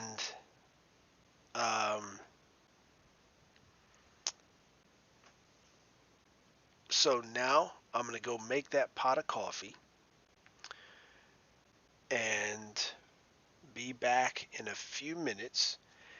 And we're going to look at Centerpole unload, which again, that wasn't expected. I didn't expect that we would get to Centerpole unload so quickly, but that's what we're going to do. And Centerpole unload was Modi. The light was great. The games were great. Everybody's motivation out there was outstanding. So we're gonna go ahead and jump into that. I'm gonna go get some coffee so we can stay up late and get that done. Y'all hit your mark. We asked for if you got 20 people on the stream at one time, and you did that, and you held it for a good long time too. So I'm gonna follow through, and we'll get another slideshow playing here while I go get that coffee done. You go get you some coffee, whatever the hell it is you're into, and we'll check back in here in a few minutes and look at Centerpole unload. And while we're taking this little break, anybody's got any questions or anything, old Army questions, whatever, post them there in the comments. I'll jump on those. If there's any questions by the time I get back, I'll jump on those, and then we'll jump into Centerpole unload.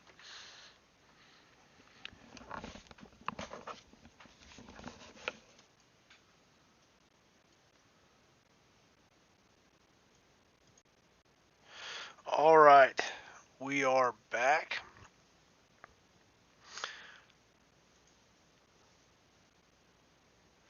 So I'm going to run down these questions while we import the photos from Centerpole unload.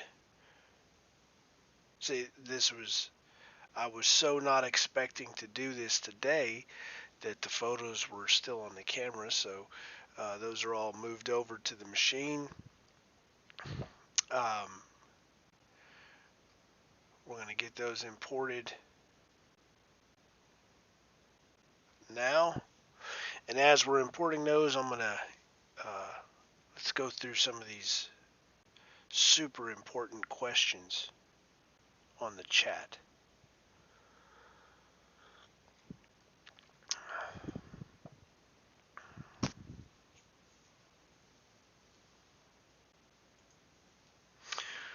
First, are we going to cover the windows this year? So I think that the answer to that question depends on y'all, I think. So last year, let's see if we can go back and look at let's go back and look at a few previous years. We'll go look at burn night on the website.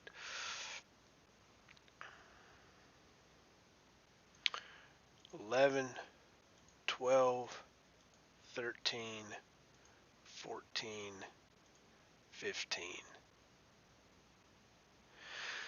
And we'll see if we can tell when the windows weren't covered up.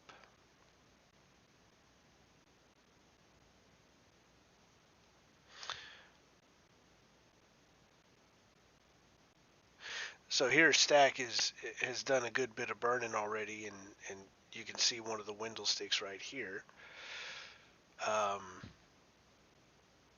Let's see if we've got a better earlier shot before it's already started to burn up a little bit. I don't believe you could see the window sticks in 2011.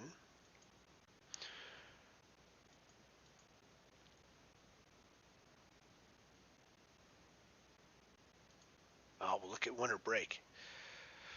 So 2011 is one of those years where there was a burn ban that was in effect. And here you can just see a little bit of a window peeking out in 2011, just a little bit right here. And I remember when that happened, there was a couple things. So you see this window stick right here is right up against second tier, while this one's peeking out of third tier. Just the way that the poles went into the ground that year, and the fact that the northwest window stick kind of had a bend in it, caused the window stick to be just barely visible in 2011. And I remember that was such a big deal. That bothered a lot of people. Oh well, I mean, there was talk of do we paint it or what have you. But that was, and we see here that this photo was taken on January 19th of 2012. This is Bonfire 2011. This is one of those burn ban fires. So it sat over the winter break, waiting for the spring and everybody to get back in town and to be burned down in the spring, without a football game or anything. But in any event, window sticks weren't showing then. This is 2012. This is the first year that there was not a TU outhouse in the history of having outhouses. So, Bonfire, of course, didn't start connected to TU. It's not that I mean, in 1907, when the first bonfire burned, that was off campus by the train station, and we had just beaten somebody like North Texas or something like that. Somebody that didn't really matter. Um, uh, Point being that uh, the outhouse and the whole TU thing, that's a new deal. Um, Relatively new in Bonfire's history. I guess it was 1920 something is when uh, Bonfire ever had anything to do with, um, or not even Bonfire. When the rivalry with TU was formalized was in.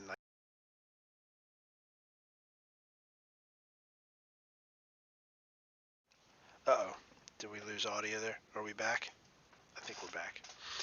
Um, it was in 1947 that the first um, mention of Bonfire having anything to do with TU at all was ever documented. Point being, the outhouse is a newer phenomenon, but this is the first outhouse since there was an outhouse that didn't have something to do with TU, and that was in 2012. And we see that there was uh, uh,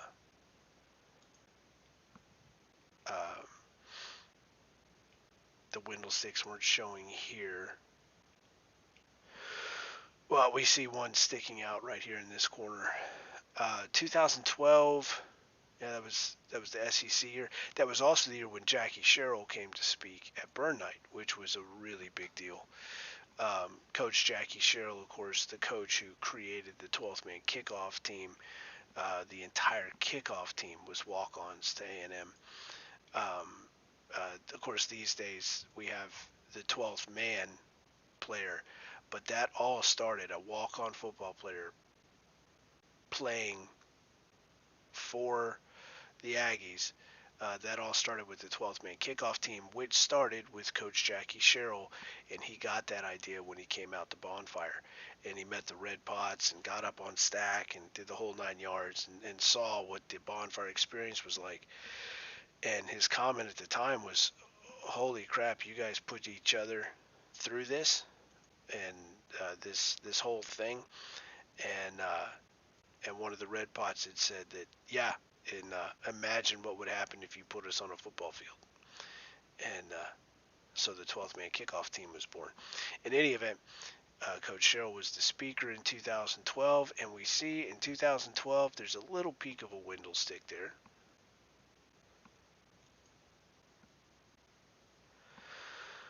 Um, let's look at 2013. Still, the window sticks are covered. That was just that one little window stick poking through. So we've got 2013. Again, the Mizzou Tiger Cage window sticks completely covered in 2013. And again, this is another one of those. 2013 was not a burn ban. 2013 was a flood. It was so bad. There was almost like a small creek running underneath Stack. When it was all finished, Stack was completely done. All the work was finished. It was ready to burn, and it just started pouring down rain. It was a mess. And um, no cars were on site or could get on site. There were a dozen cars that were on site that were all stuck up to their axles. It was just nobody could get out there. It was horrible. But 2014 was the year that there was a big burn night event. Even though there wasn't a football game, it wasn't limited to only the participants. It was opened up to the public, and generous former students stepped up, provided all of the costs, covered everything for having a burn, um, which was, we couldn't have burned it and invited all the people out there and incurred all those costs if the former students hadn't stepped up. And 2014 turned out to be one of the biggest burns attendance-wise that Bonfire had, and it was the biggest up until that point. So that was a huge year. But again, we see that the window sticks are completely covered then. So 2014, here we go. 2014, we see a window stick obviously sticking out almost all the way down to third tier. I think it was 2014 that started to happen. 2015, I thought I remember seeing window sticks in 2015. Maybe they got covered up in 2015.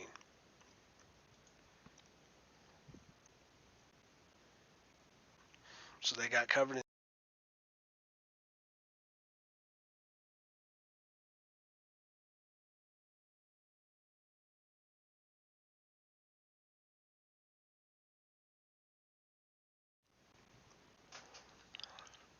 So, yeah, covered in 2015.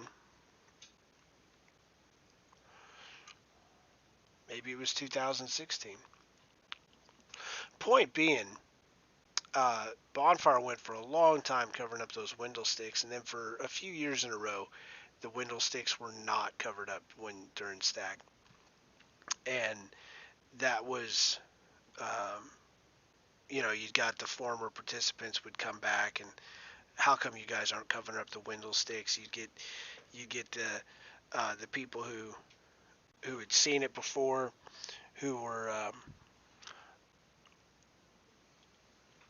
wondering what this new situation was about. And so it was last year that y'all set the goal for yourselves, the participants, that you were going to cover up the window sticks again. And that happened on the very first day, I believe. Yeah, 2017. Obviously, this was, I mean, these window sticks are completely uncovered on burn night in 2017. I think it was the same in 2018.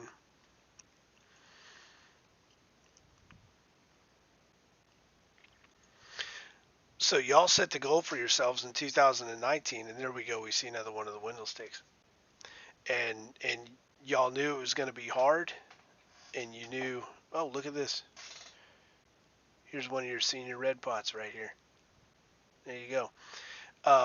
Y'all knew it was going to be hard, and you did it, and you committed the whole year to it, and it was hard, and it took a lot of your time, and you worked late, and you got it done. So to answer the short answer to your question, um,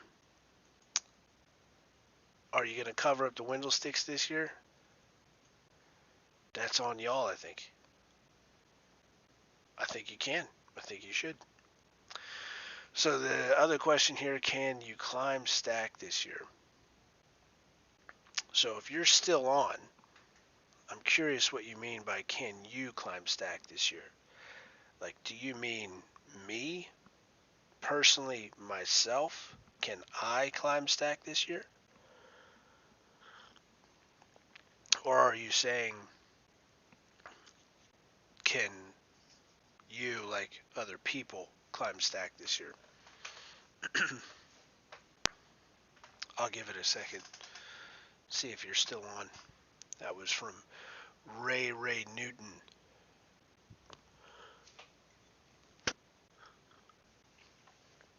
While we're waiting on that, are pink pots real? Pink pots were real.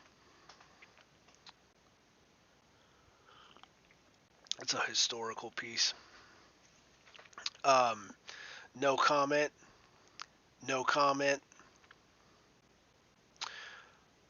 I'll be out of town during burn.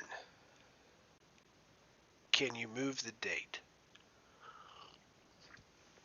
So, um, obviously, I can't move the date in this capacity as a, you know, taking photos, um, and as an observer, I don't really have control over the burn date. Um, it is true that I'm also on the board of directors.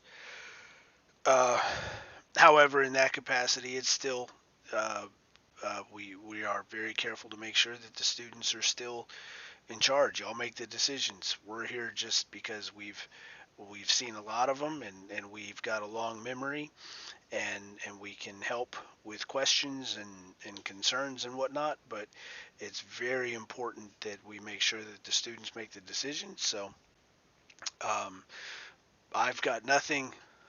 I've got nothing to do with burn date unless the decision about burn date has anything to do with anybody's safety, and then maybe I'll say something about it.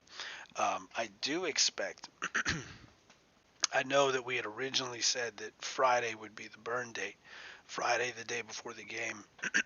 We set that last year before COVID happened, and that's a reasonable expectation. It's a home game. You should be having Bonfire the night before a home game. Um, but this year does present some other challenges because, and it's something we need to look at. Uh, and I know the Red Pods are looking at it, but we can't just tell everybody, "Hey, go home," and then turn around and come back. There's there's there's a lot that needs to be looked at, and in no matter what happens, one of the great things that Bonfire has now, um, most people don't know this, but the bonfires that burn today are the most watched, most participated in bonfires in history. Um, Certainly, many tens of thousands of people came to campus to watch Bonfire burn before 1999. However, the coverage that Bonfire got is not like now.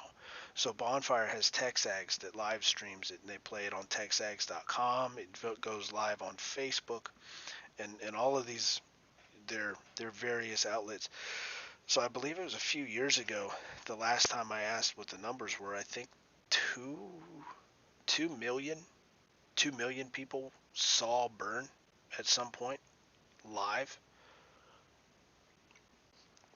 Point being that we've got really great friends at Texags who are going to make sure that no matter what happens, the bonfire burn experience, even in a year that's 2020 and COVID and everything else that's happening and meteors and whatever the heck else is going to happen by then, we're still going to have Texags making sure that Aggies from all over the place can come together, socially distant, et cetera, and still get the bonfire experience, still be motivated, still see the students' hard work and the exceptional quality of their motivation.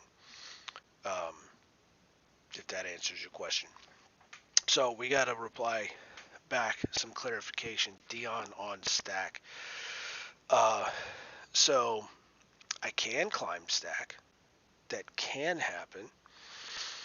Um, and I don't know. I may, but I won't bring my camera. And I'm glad actually that you asked that question. Um, I won't bring my camera on stack, and I won't take pictures from up there because I know that there's this thing where you look at stack and you ask yourself, I wonder what it's like up there. I wonder what it looks like. I wonder what it feels like. And having been up there um, as a student and leading it, and having known all these people who've had the opportunity to be up on stack, I know that is special and that is aspirational. I mean, there are many people who look at stack and say, I want to know so badly what it's like up there that I'm going to do whatever it takes to to get up there. And so I won't take pictures up there because I want that look, that view, that experience. I want that to belong only to the people who get on stack, and I don't want to take that from them. I want them to be the only people who could tell you what it's like on stack and what it looks like and what it smells like and what it feels like. Um, so if that answers your question, I could get on stack. I may get on stack. But if anybody was hoping for photos up on stack, that's not going to happen. And if you really want to know what stack looks like, then work your ass off. Work your ass off. Become the best wire person you could ever possibly be, and maybe you'll be wiring up in a swing. Become a green pot, a brown pot, a red pot. Maybe you'll be up there on stack one day too. But it can happen. If you want to be up there and see it, it can happen. That said, though, it's been a long time since I've been up on stack, so maybe I'll do it this year. If that answers your question. There's another one. Do I have any pictures of Michael dabbing? I don't have pictures of Michael dabbing yet, but what I do have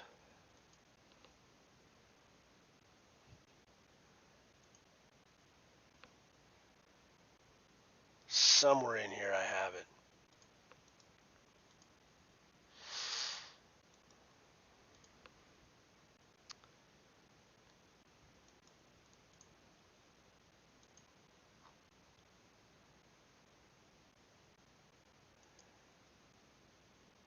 I think you know where I'm going with this.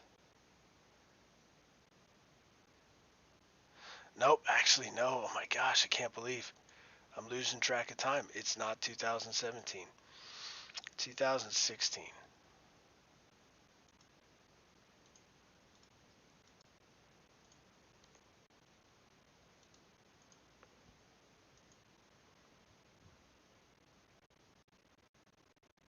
Here it is.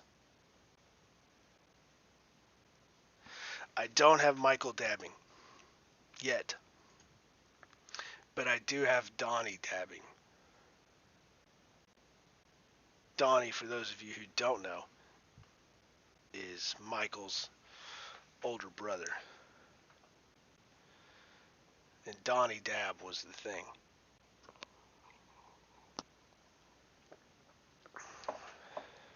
And so this photo was November 20th, 2016 at 12:10 a.m.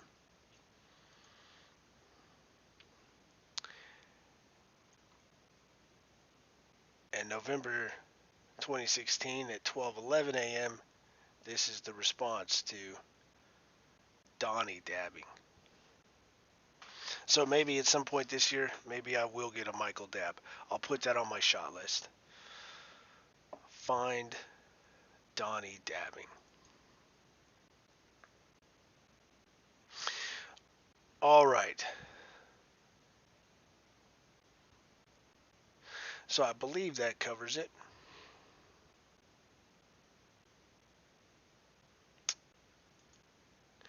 And we'll go ahead and get started with Centerpole unload. We're going to jump right into it. We're not going to wait any longer. I've only got half of the photos so far imported from Centerpole unload. There's only 998 photos in there so far. There's over 2,000 from the entire thing. So I think I've got all the way up to Centerpole being unloaded, and then we'll have to do another batch when we're done with this. But this will be pretty late. So if nothing else, we're going to see Centerpole unloaded off the truck. We're going to see some things moved around. We're going to see the games, all that. So here's one of the junior red pots cutting into one of the pieces that's left from red pot log, making a chalk for Centerpole.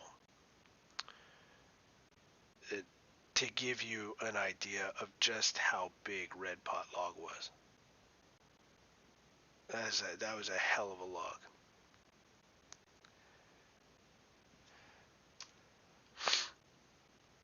Here's one of the brown pots working on it, cutting it a little bit shorter.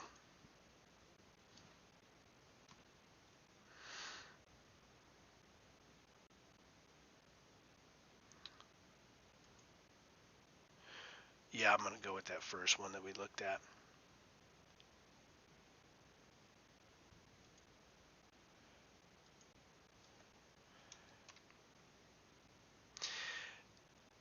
And you can never get enough of the Aggie Bonfire trailer. And so we're getting a brown pot in the foreground, Aggie Bonfire trailer in the background.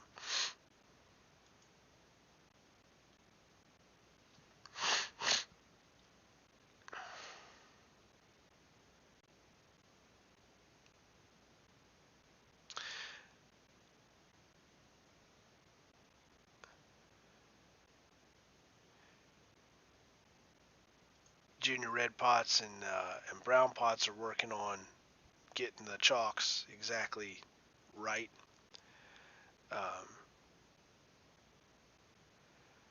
Shaping up the angle on one of the chalks here with one of the brown pots.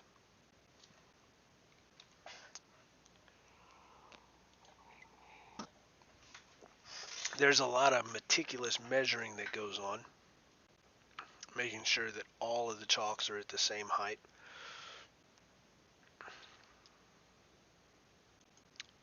Every year, always, much conversation.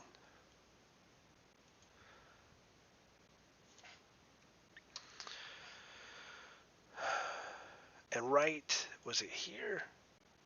No, I don't think it was here. Earlier in the season, back on one of the first days that we were doing, that y'all were doing stack site preparation, I sunk a piece of metal into the ground, close enough to the ground that nobody would trip on it or fall on it. But I know where it is, and I can go back to it throughout the season until Stack covers it up. But my plan is to be able to take a few pictures from the exact same spot at the exact same angle. And I thought that was it, but I was wrong. That wasn't the angle.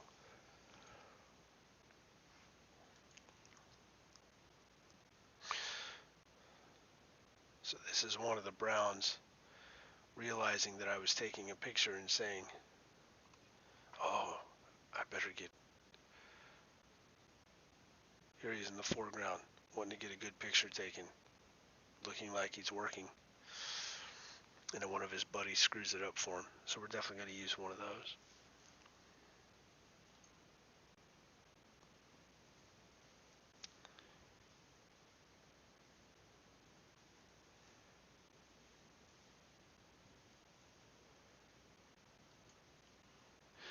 These chalks are not light.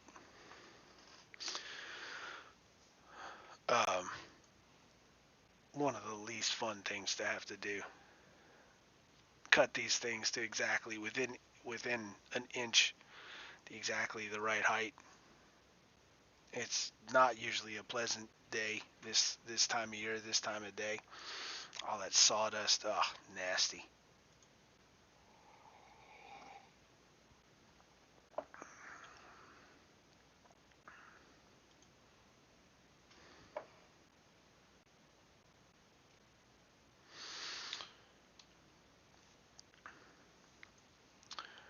More chainsawing. This really ends up Centerpole unload really becomes kind of like a day where the brown pots finally get they get some spotlight doing their thing.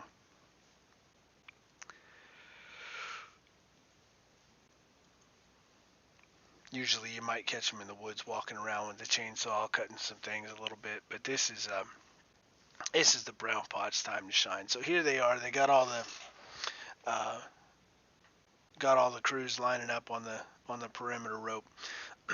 I can't remember if it was always like this or if it was just this one year that I'm remembering that was like this, but I think it was 2005. The entire perimeter was roped off, and for some reason in my memory, I was thinking, you know what, that happened a lot, like that happened every year, and then it just became this one side. But I'm gonna have to go back and ask some of the guys from back then. Um, if I'm remembering that correctly, if it was every year, or if it was just that one year that the entire perimeter was roped off. The Brown Pots are getting ready to start games here.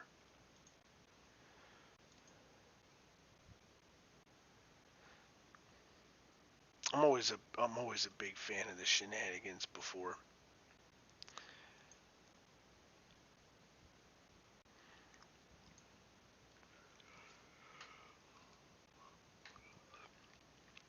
The mask thing this year, I don't know about y'all, but the mask situation is very interesting visually.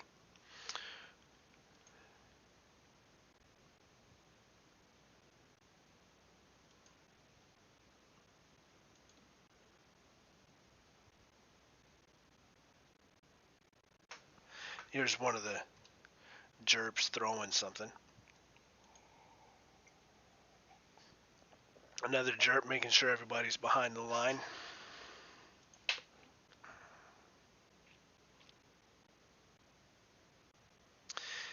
And as it goes, typically, I mean, every year, and it was the same this year,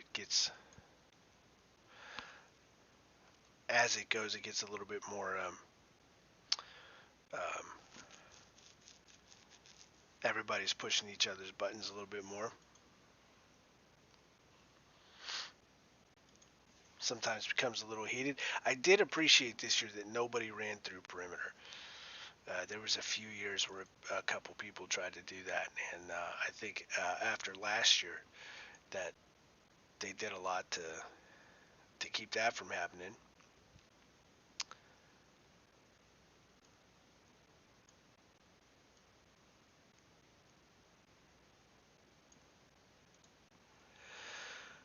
So they're going to start a yellow pot race, and away we go with it. I think this was a false start, is what we caught here.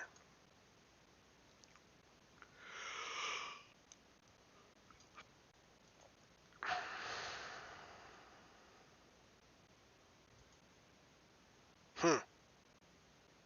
Hmm. That one didn't get in all the way.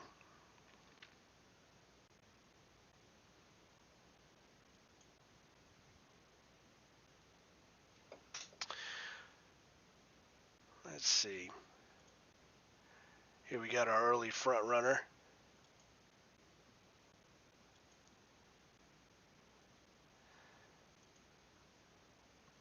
This is always hard to keep up with, but it's fun to try at least.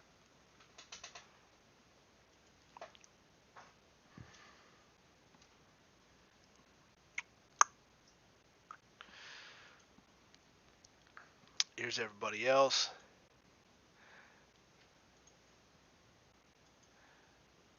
Finishing the cigarettes.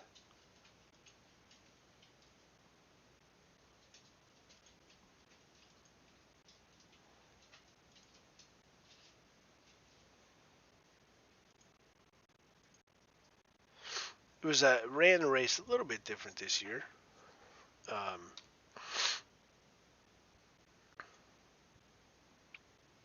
Stopped there at that what is that, southeast corner, southwest corner? I don't know. Whatever that corner is. Northwest. Southwest. Yeah, southwest. Final answer.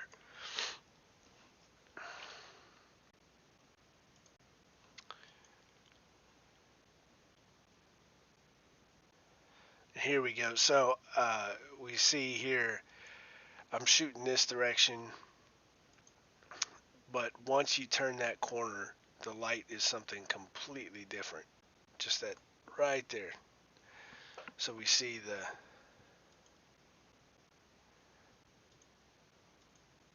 the difference. But there we go. That turns out. So we're going to keep one of those.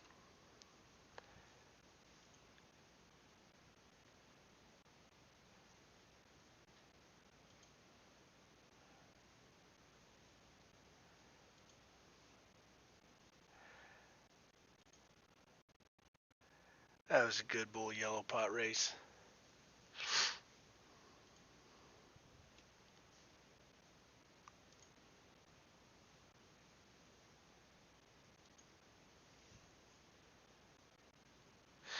It reminds me of one. Um, Speaking of,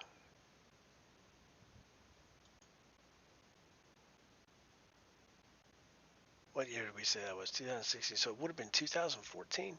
Maybe it was 2015. Centerpole unload.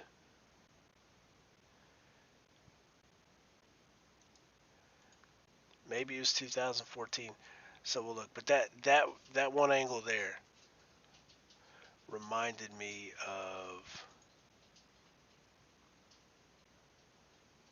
yeah, this was a pretty gnarly one. 2014.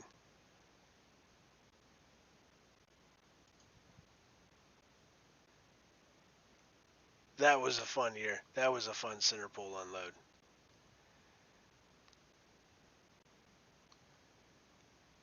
Yeah.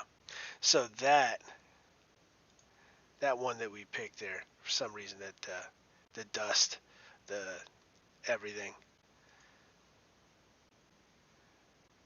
I don't know, that reminded me of that. Um, and we saw there that was the older almost. That was Donnie almost when he was a piss pot, I believe. Would go on to be a junior red pot and then a senior red pot, and of course, y'all know his brother, Michael, senior red pot truck. Very dusty this year, very dry.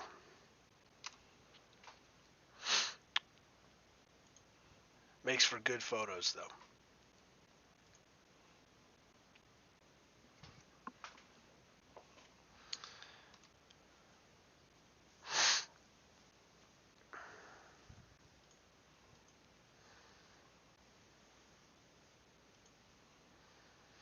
There's the one of the core butt pots, OC, off campus. Everybody sucking eggs after the race. There we go. That's what we're after.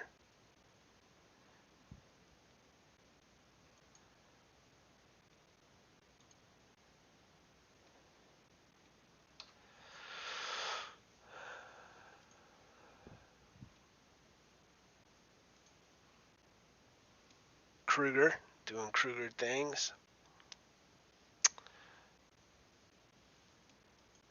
Now, tug of war started, so we did some tug of war activities, and this is a completely different setup. These next 2 days, Centerpole unload, Centerpole raise. It's a completely different setup than the rest of the year. You know, when you're at cut, that's the light is within a particular range. It You've got shadows and shade and all these things, and and then stack starts, and then it's just generally dark, and the light is generally the same the whole time. But Centerpole unload and Centerpole raise, you end up with this very different situation, with the sun setting and uh, the angles that are available. The scenes are cool, but it takes some getting used to. Again, shooting with the light coming the way that it does, and then where the activities generally happen. Um,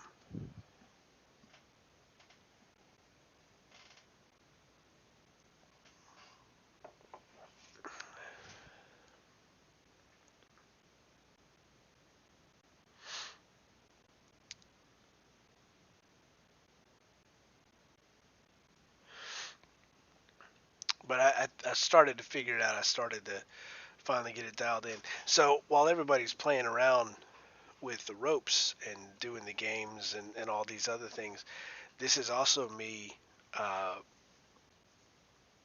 kind of getting dialed in on the situation for the day, so that when the truck comes in, I'm in a better I'm in a better position to take the pictures of the truck being in and all of that stuff happening.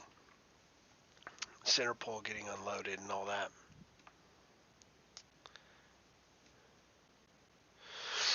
So I'm practicing just the same as everybody else is horsing around. It's useful, practical. So a series of tug of wars. This was against the core, I believe. Neely against the core, is that what this was? Yeah. I gotta be honest, core. They wrecked shop. They did wreck shop. The core got the moral victory, though. Schumacher versus... Who is Schumacher wrestling with?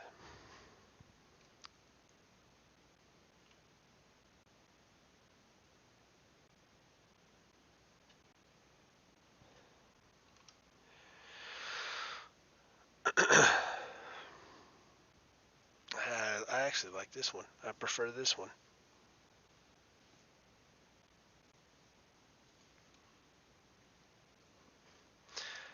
It's always so fun. And it's always got a cool look.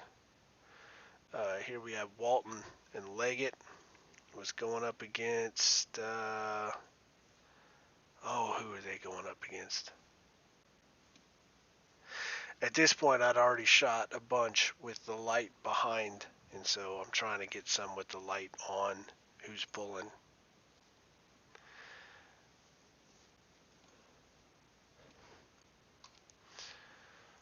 Last year's head stack on Team Walton there on that one. And so I think this is where they played the new game. Yeah, this is where they played the new game. They had a different kind of contest.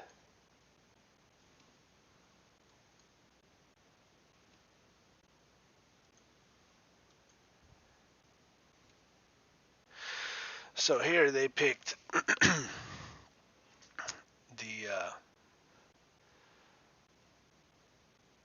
the beefiest from every crew and sat them up here to wait.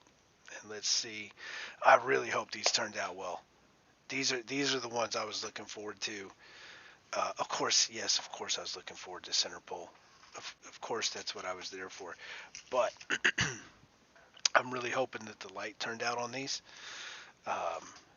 This new way of playing games at Centerpole Unload. This turned into a cool deal, and I hope the photos did it justice. But we're gonna see what kind of game they're playing here. Most of y'all who are watching, or some of y'all who are watching, already know what's going on. So out here is what they call shit pond. Just a small little livestock tank. And so they send everybody out there to get water, carry it back in their pots.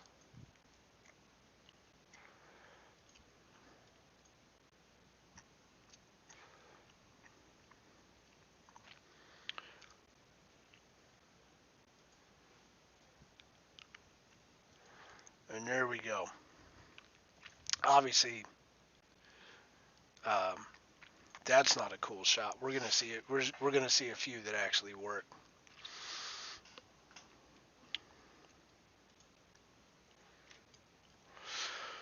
And there's the cows. This is Bonfire does cut on property that they do run cattle on.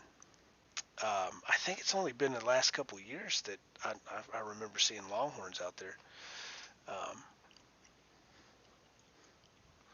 And he usually keeps them back down in the bottom pasture, but they've been doing their own thing here these last couple of years at least.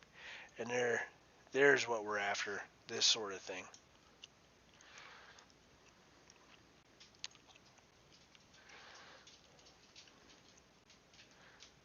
Core. God.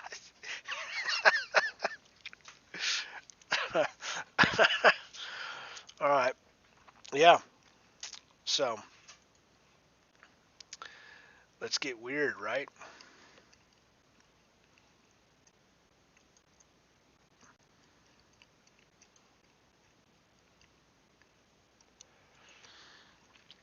So that's the name of the game.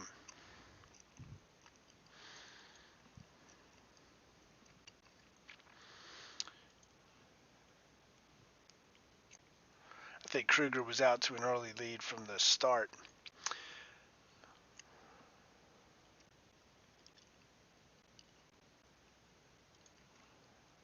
There we go.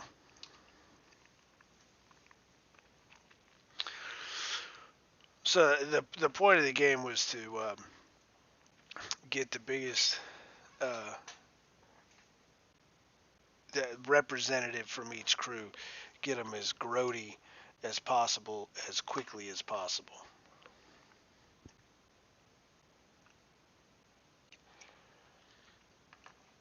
It was a race to see who could get who the grodiest the fastest.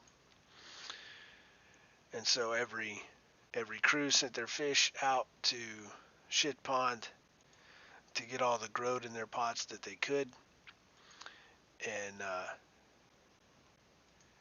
grode their representative here.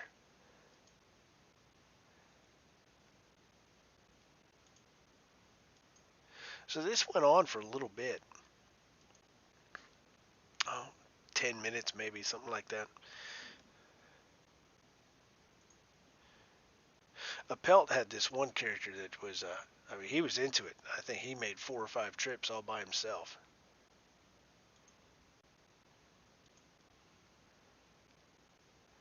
And it got kind of hard to keep up with everybody coming from all these directions. Um,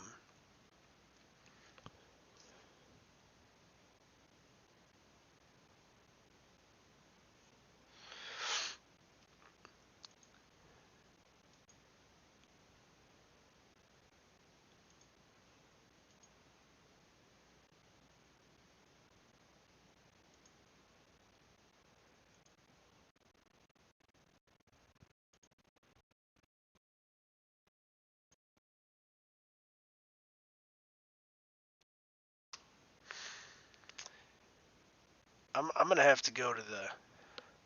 gonna have to go to the tape here and see who the winner of this game was. I think it was Kruger. I think Kruger won. We see a few here. Oh, I like that one too. And so there's a few of them that I like, but again, this is going to be one of those situations where I'm gonna pull out a bunch that are kind of repetitive.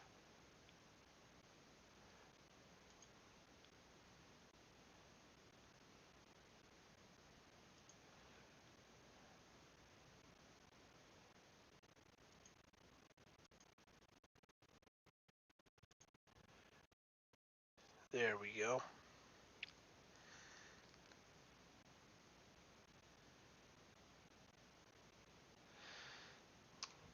Yeah. See, that's the light. I love this. I love Centerpole unload. Even before I was taking pictures, Centerpole unload is always a lot of fun. There's some kind of something that somebody's gonna remember for a while that happens at Centerpole unload. And yeah, well, I think we had Kruger being the winner. Brown Pot's calling it.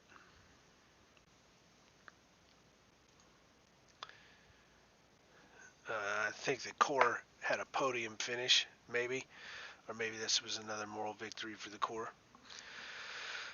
But right after that, here we see in the background, having just beat the train, here comes Centerpole.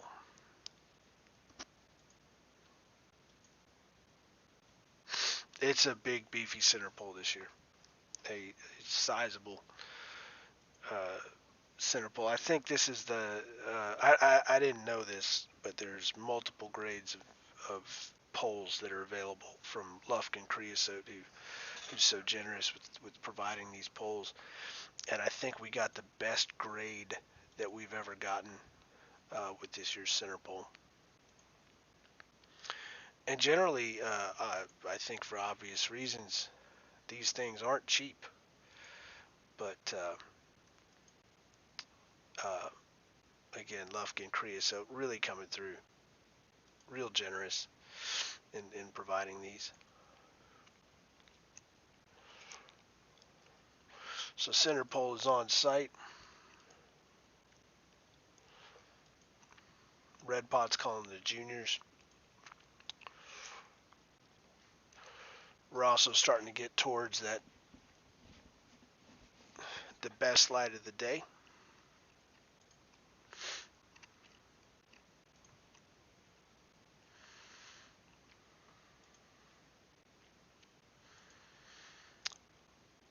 Unchaining Centerpole.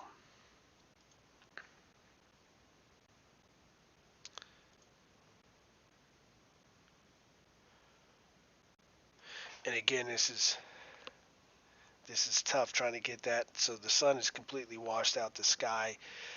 In order to get that where you can kind of see the sun, you do have to dial back your exposure on the other things until they're almost a little underexposed. Well, they are underexposed, but you can bring those back while still preserving the sun in the sky.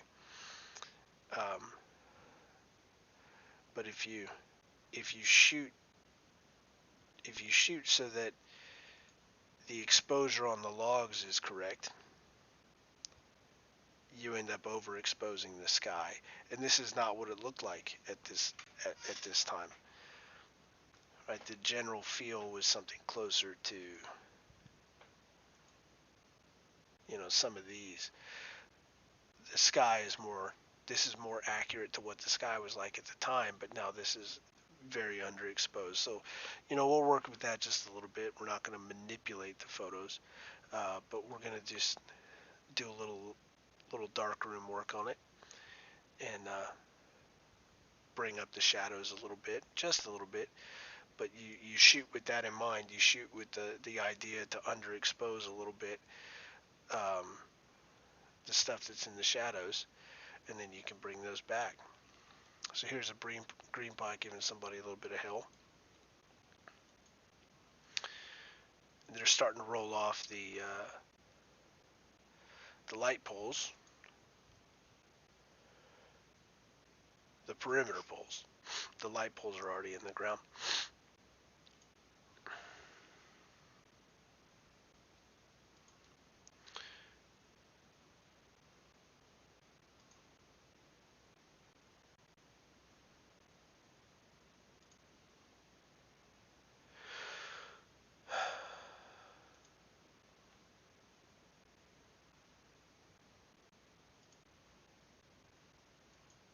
I was hoping to get a little bit more of a silhouette here, and that didn't happen in time.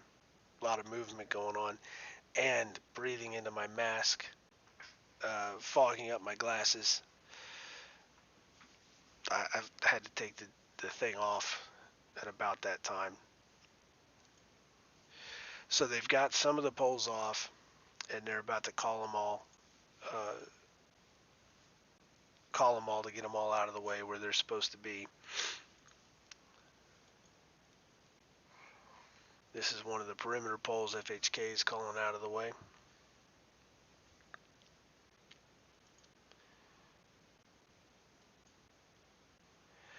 And here's what I'm going for on this one. That's close. That's not exactly perfect, but I'm gonna go with that one. I'm trying to get the trailer in between the person calling the log and everybody carrying it. Not maybe this one's. Nah, that's not it. This is framed as well as better than the rest, but I don't know. Everything else is not exactly right. This is gonna end up being the one I go with anyway.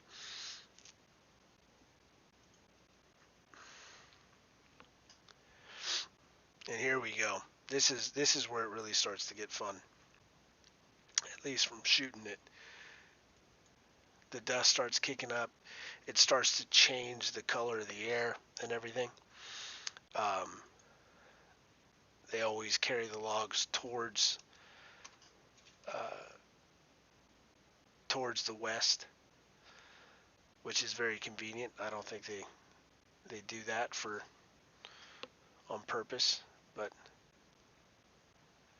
and this is what I was talking about, underexposing so that you can preserve the sun and then bringing those shadows back up.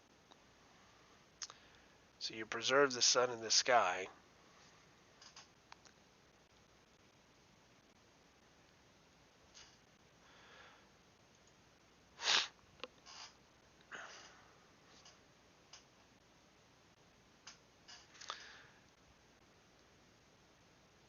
and this is about the extent of playing with the photo that I'm going to do. I don't do much else besides bringing the exposures up just a hair and then fiddling with the highlights and shadows a little bit. But I try not to do that to recover a photo that I might have messed up. I try to make sure that it's intentional. And I know I've mentioned it before, but that was kind of a decision early on where I realized that in Lightroom, and more all the time, Lightroom has got the ability to fix mistakes now. And if I just feel like I'm not going to learn as much, and I'm not going to have the incentive to get better if I can fix my mistakes. If it's a mistake and I can't recover it, or I just have a policy not to try and recover a mistake, then it's going to frustrate me. I'm going to be disappointed that I missed the opportunity, and I'm not going to forget that lesson. Versus if I treat Lightroom as a thing that I can use to manipulate the photos and fix mistakes, I just personally don't feel like I'm going to learn a whole hell of a lot and take photos in the right way the first time. So that's why I try to keep the adjustments that I have to make intentional from the moment that I take the photo.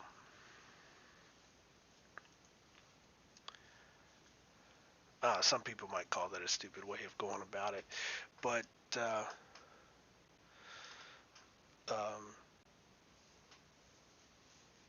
don't know, it's just my approach. So what I'm trying to get, and I think I might have gotten it here, is the sun immediately behind somebody calling a log. Kind of that halo effect. And I one of the best that it's ever looked, and this, I'm actually pretty happy with this, but one of the best that it's ever looked was when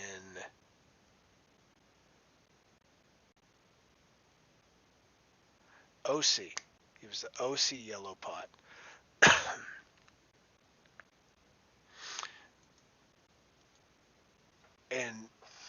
and just the timing of everything was just perfect. And ever since I took the photo, every year since I've taken that photo, I've tried to see if I could do it again. This actually turned out pretty good. I liked this one.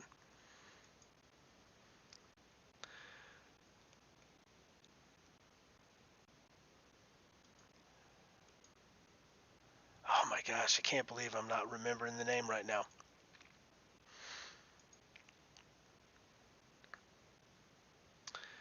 But there was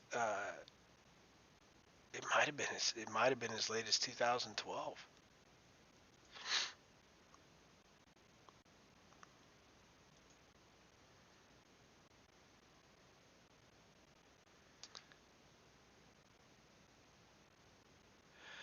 But this is yeah, so it wasn't 2012. Good grief. Was it 2011?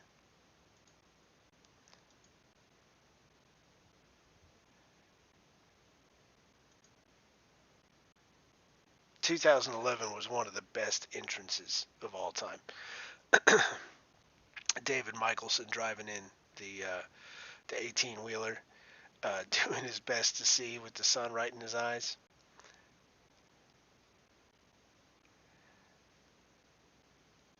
...2011 just happened to shape up to be a pretty cool year. Just the way everything... Here it is. It's this sort of thing that every year I try to get after again.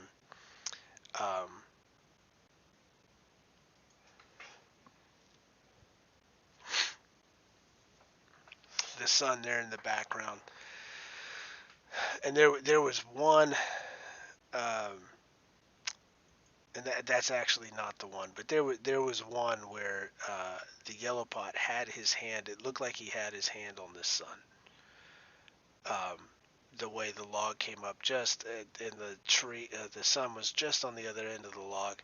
I can't find it. Oh well, we'll keep looking some other time. In any event, that's kind of what we were going for here. That halo effect around the log. And the people calling the log. It just looks mody to me.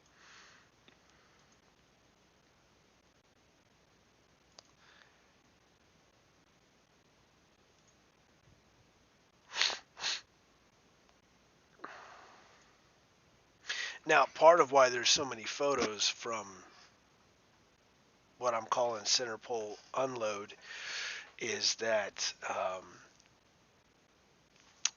I ended up shooting into the night. So usually after Centerpole unload, I come home and stay home and get the photos offloaded and everything. But this time I actually stayed around for digging some of the perimeter pole holes.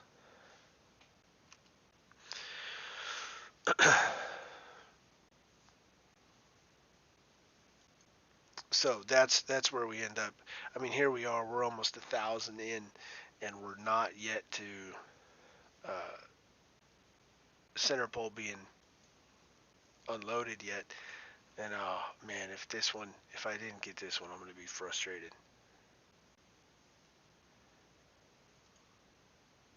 Nuts. I wanted this in focus, and yeah, nuts. Oh well, screwed it up.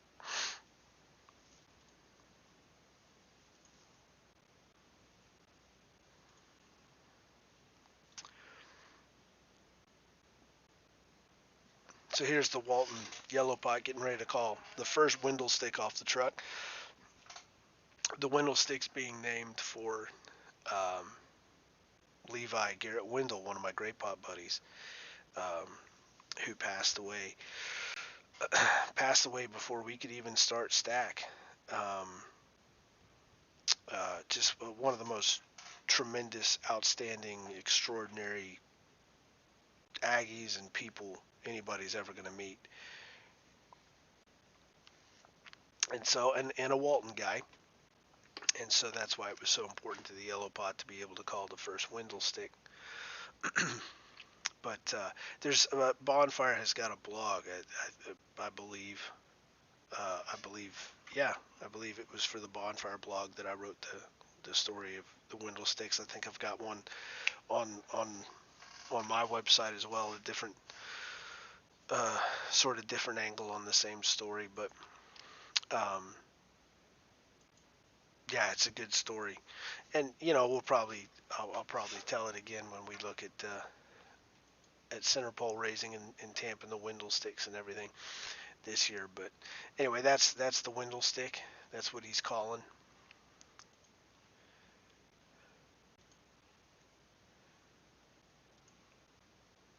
Carrying those off to the background there.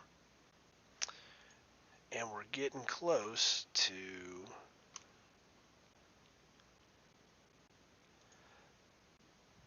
and this was cool. Everybody running back. Just like a herd of people running back.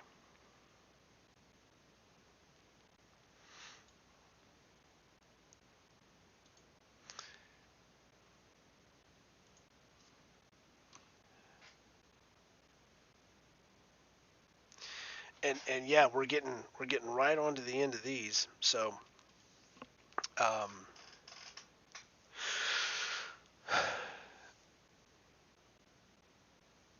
there's a bunch of y'all left. So what we're gonna do is so that's the first 998 photos that come from Centerpole unload. I'm gonna see if we can get a few more loaded here and see if we can get to um, the actual unloading of Centerpole and getting that into perimeter at the very least for today, and see if we can get those up and shared with y'all for tonight. And while I'm doing that, while I'm trying to get those loaded, I'm going to go ahead and let's go look at,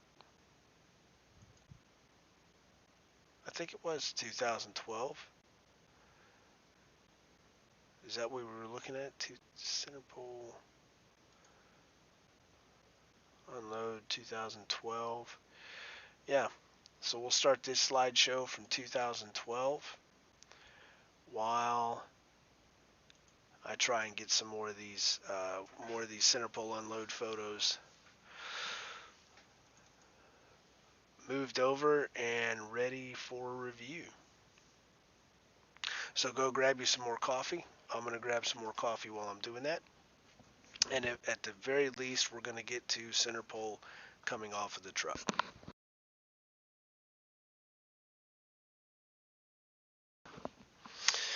All right. And we're back.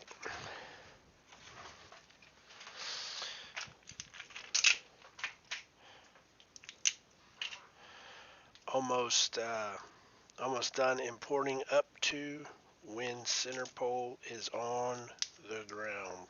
And actually on the chalks. We get it all the way up to the chalks on this. So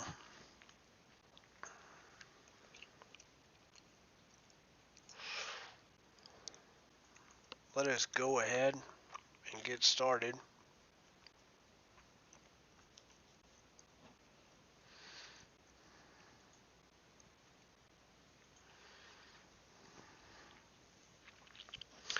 We've now gotten the window sticks off on the south side of the trailer. They're getting ready to move. Roll Centerpole off. And there she goes. Centerpole on the ground on site.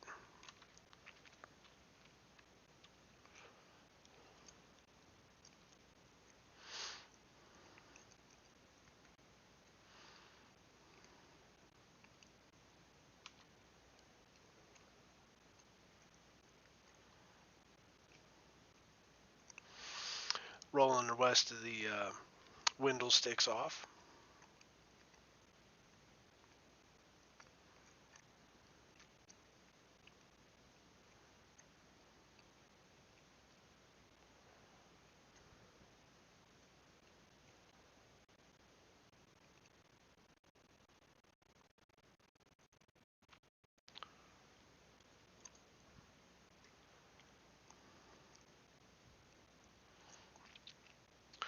And as you see, these are sort of, they're still actively importing as we're looking at them. So we're going to see them kind of coming in out of order a little bit.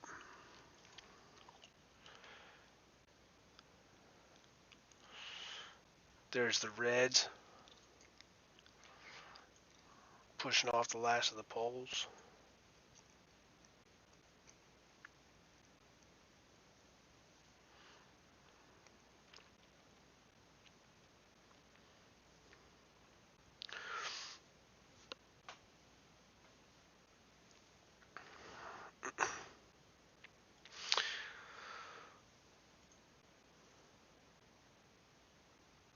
One of my favorites of all time. Again, it happens, you get the shot, and then you're thinking, man, I hope I can get something like that again. And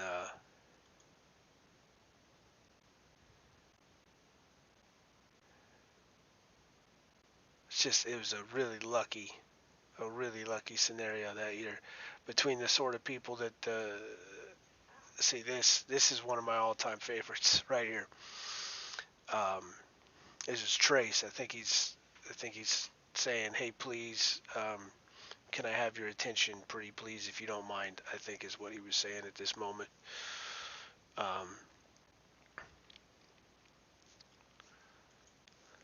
But that's the sort of silhouette that there has never been another year where it's set up just that way again. I mean, every year looks good in its own way, but that one always sticks out. It was always a favorite of mine, still is. And that was all the way back in 2011. It's almost 10 years ago now.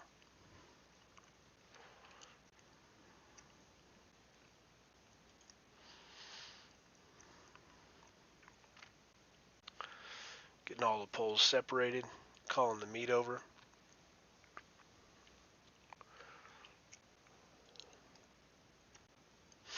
And this was kind of the shoot and pray scenario, holding the camera up above my head, hoping that in one of these shots we got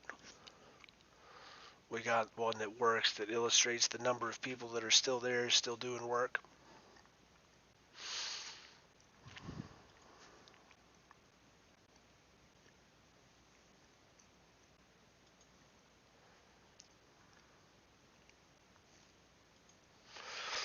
And when I mentioned earlier, gosh, 2.5 hours ago, when we were still looking at the Swamp Fest at Cut from the previous weekend, I mentioned that I was trying to get a photo at that point that was kind of the convergence of different people doing sort of the same work, and trying to get all that in frame to kind of sort of illustrate just how much has to be done. And I mentioned that we would have something in Centerpole unload that would do that trick. And this series here does it.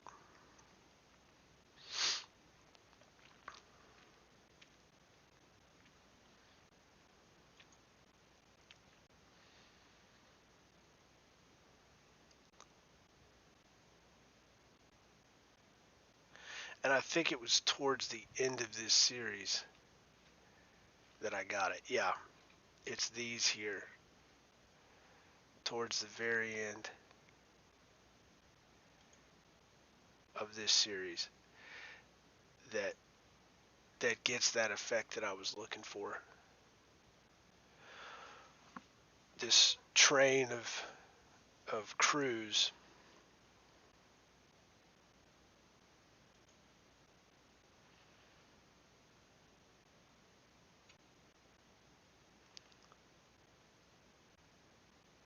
Yep.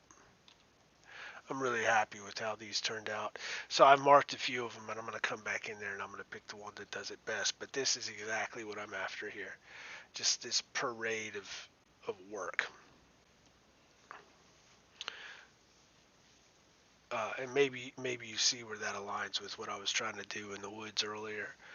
But you know, I think it really worked out here. So Centerpole's on the ground. I'm going to start rolling it up to perimeter. Get it close to perimeter, and you want Centerpole you just want it to go in perimeter all at one time, and so they straightened it out. And what usually happens is Centerpole is rolled into perimeter, but this year's junior head Stack, he wanted it carried into perimeter, which is his prerogative.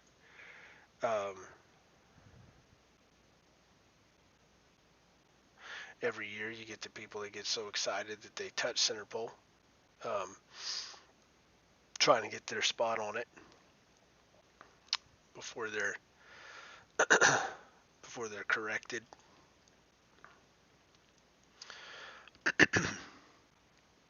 Excuse me. So this is sort of the the shot that I take every year. The boots on Centerpole, ideally with the axe handle in place as well. And I took a few shots at this, took a few stabs. And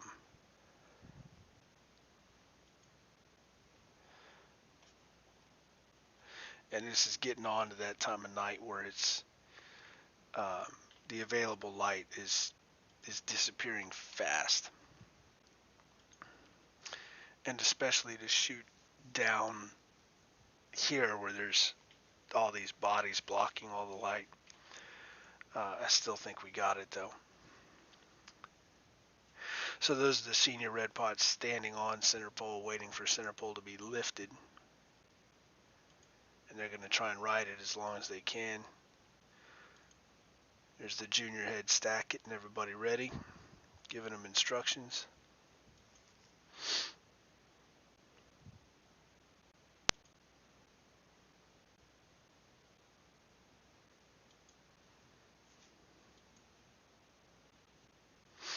And I could have done a better job here getting my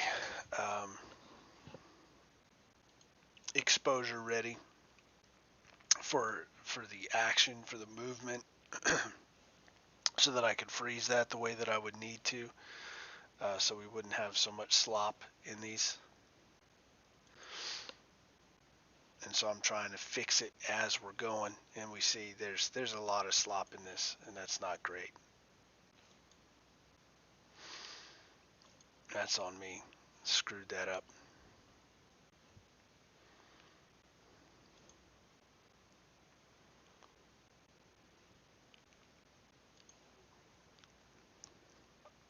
So we're doing the saddle left here. The red pots are trying to stay up, and there they go.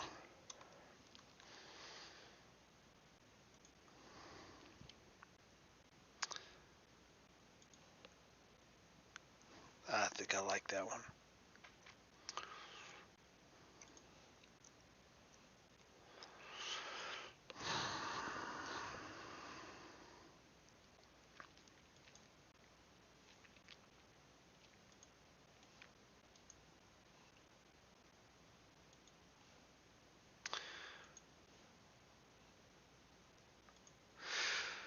So, I mean, this is an intense period, but my daughters were there. All of my daughters this time were there to watch.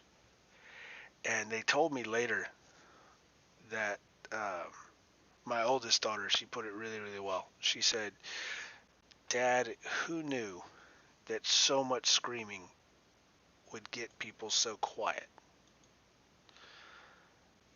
Referring to the junior red pot yelling at everyone, and the absolute silence except for his yelling.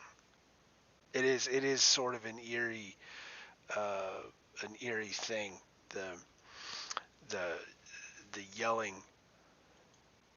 but otherwise absolute silence. The yelling and intensity of the junior red pot calling the log over. But the absolute silence on the log and throughout all of stack site.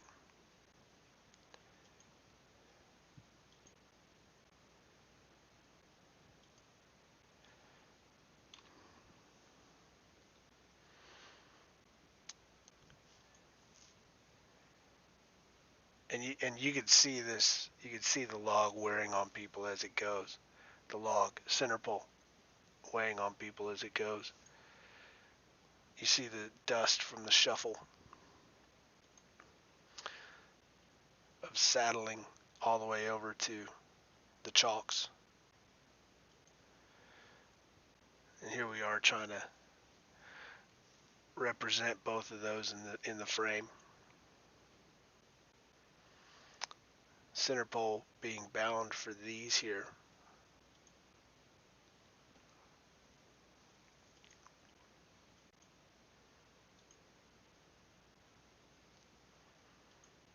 We're almost there. The brown pots are each staked out at the chalks, getting ready to get people out of the way once they get up to the chalks. Clearing those chalks, making sure that everybody's in a safe position, and then they get the center pole down. And again, this is a familiar scene every year. This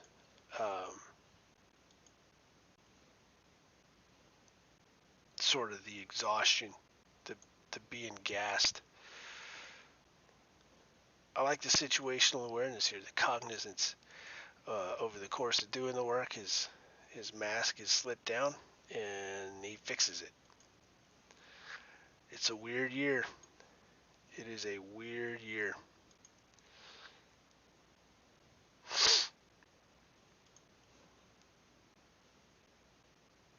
I hope we.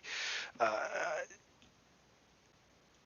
was gonna say I hope we don't see another one like this, but then this has been really motivating, watching these students work through this. That said, I don't think we need a repeat.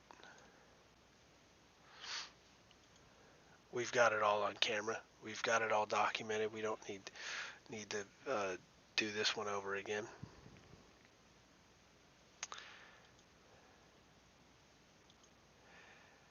And of course, as with logs, the base end is going to be the one that taxes you the most. That to me again is the interesting end to look at it from. And they've broken it. Excuse me. And there we go. We got Centerpole on the chalks. So just a few more to look at here.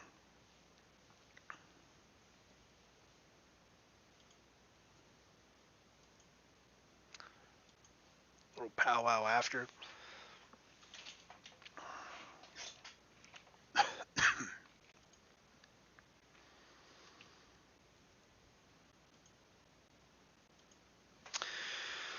And there she is.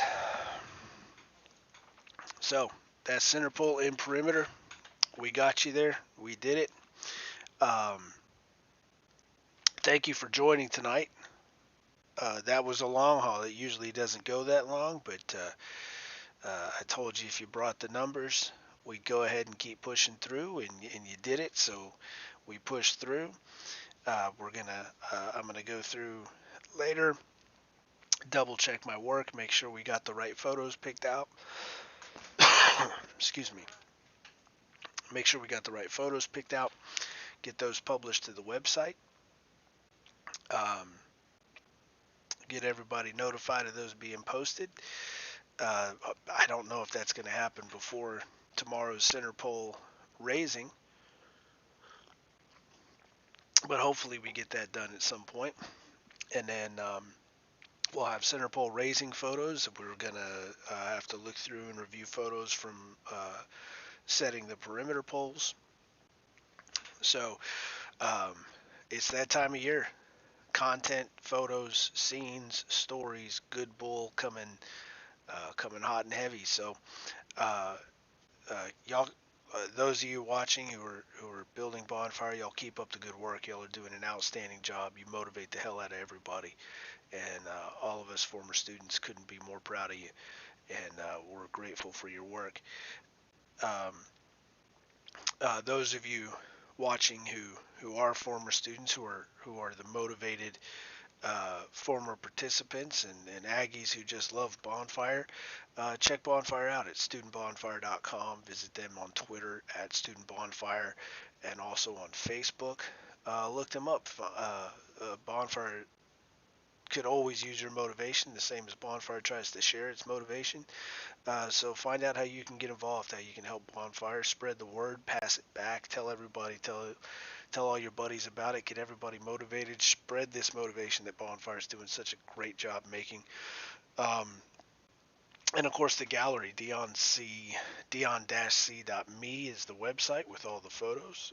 Dion C Gallery on Facebook, Twitter, and Instagram. Um, and your support for the gallery is also appreciated at Patreon, patreon.com/DionC Gallery. Um, and check back in, follow, subscribe to the YouTube page so you get notifications of our next pretty soon upcoming Cull and Good Bull session. And there you go. Build the hell out of Bonfire, Aggies. It's been an outstanding season. Looking forward to this next phase. Build the hell. Gig 'em.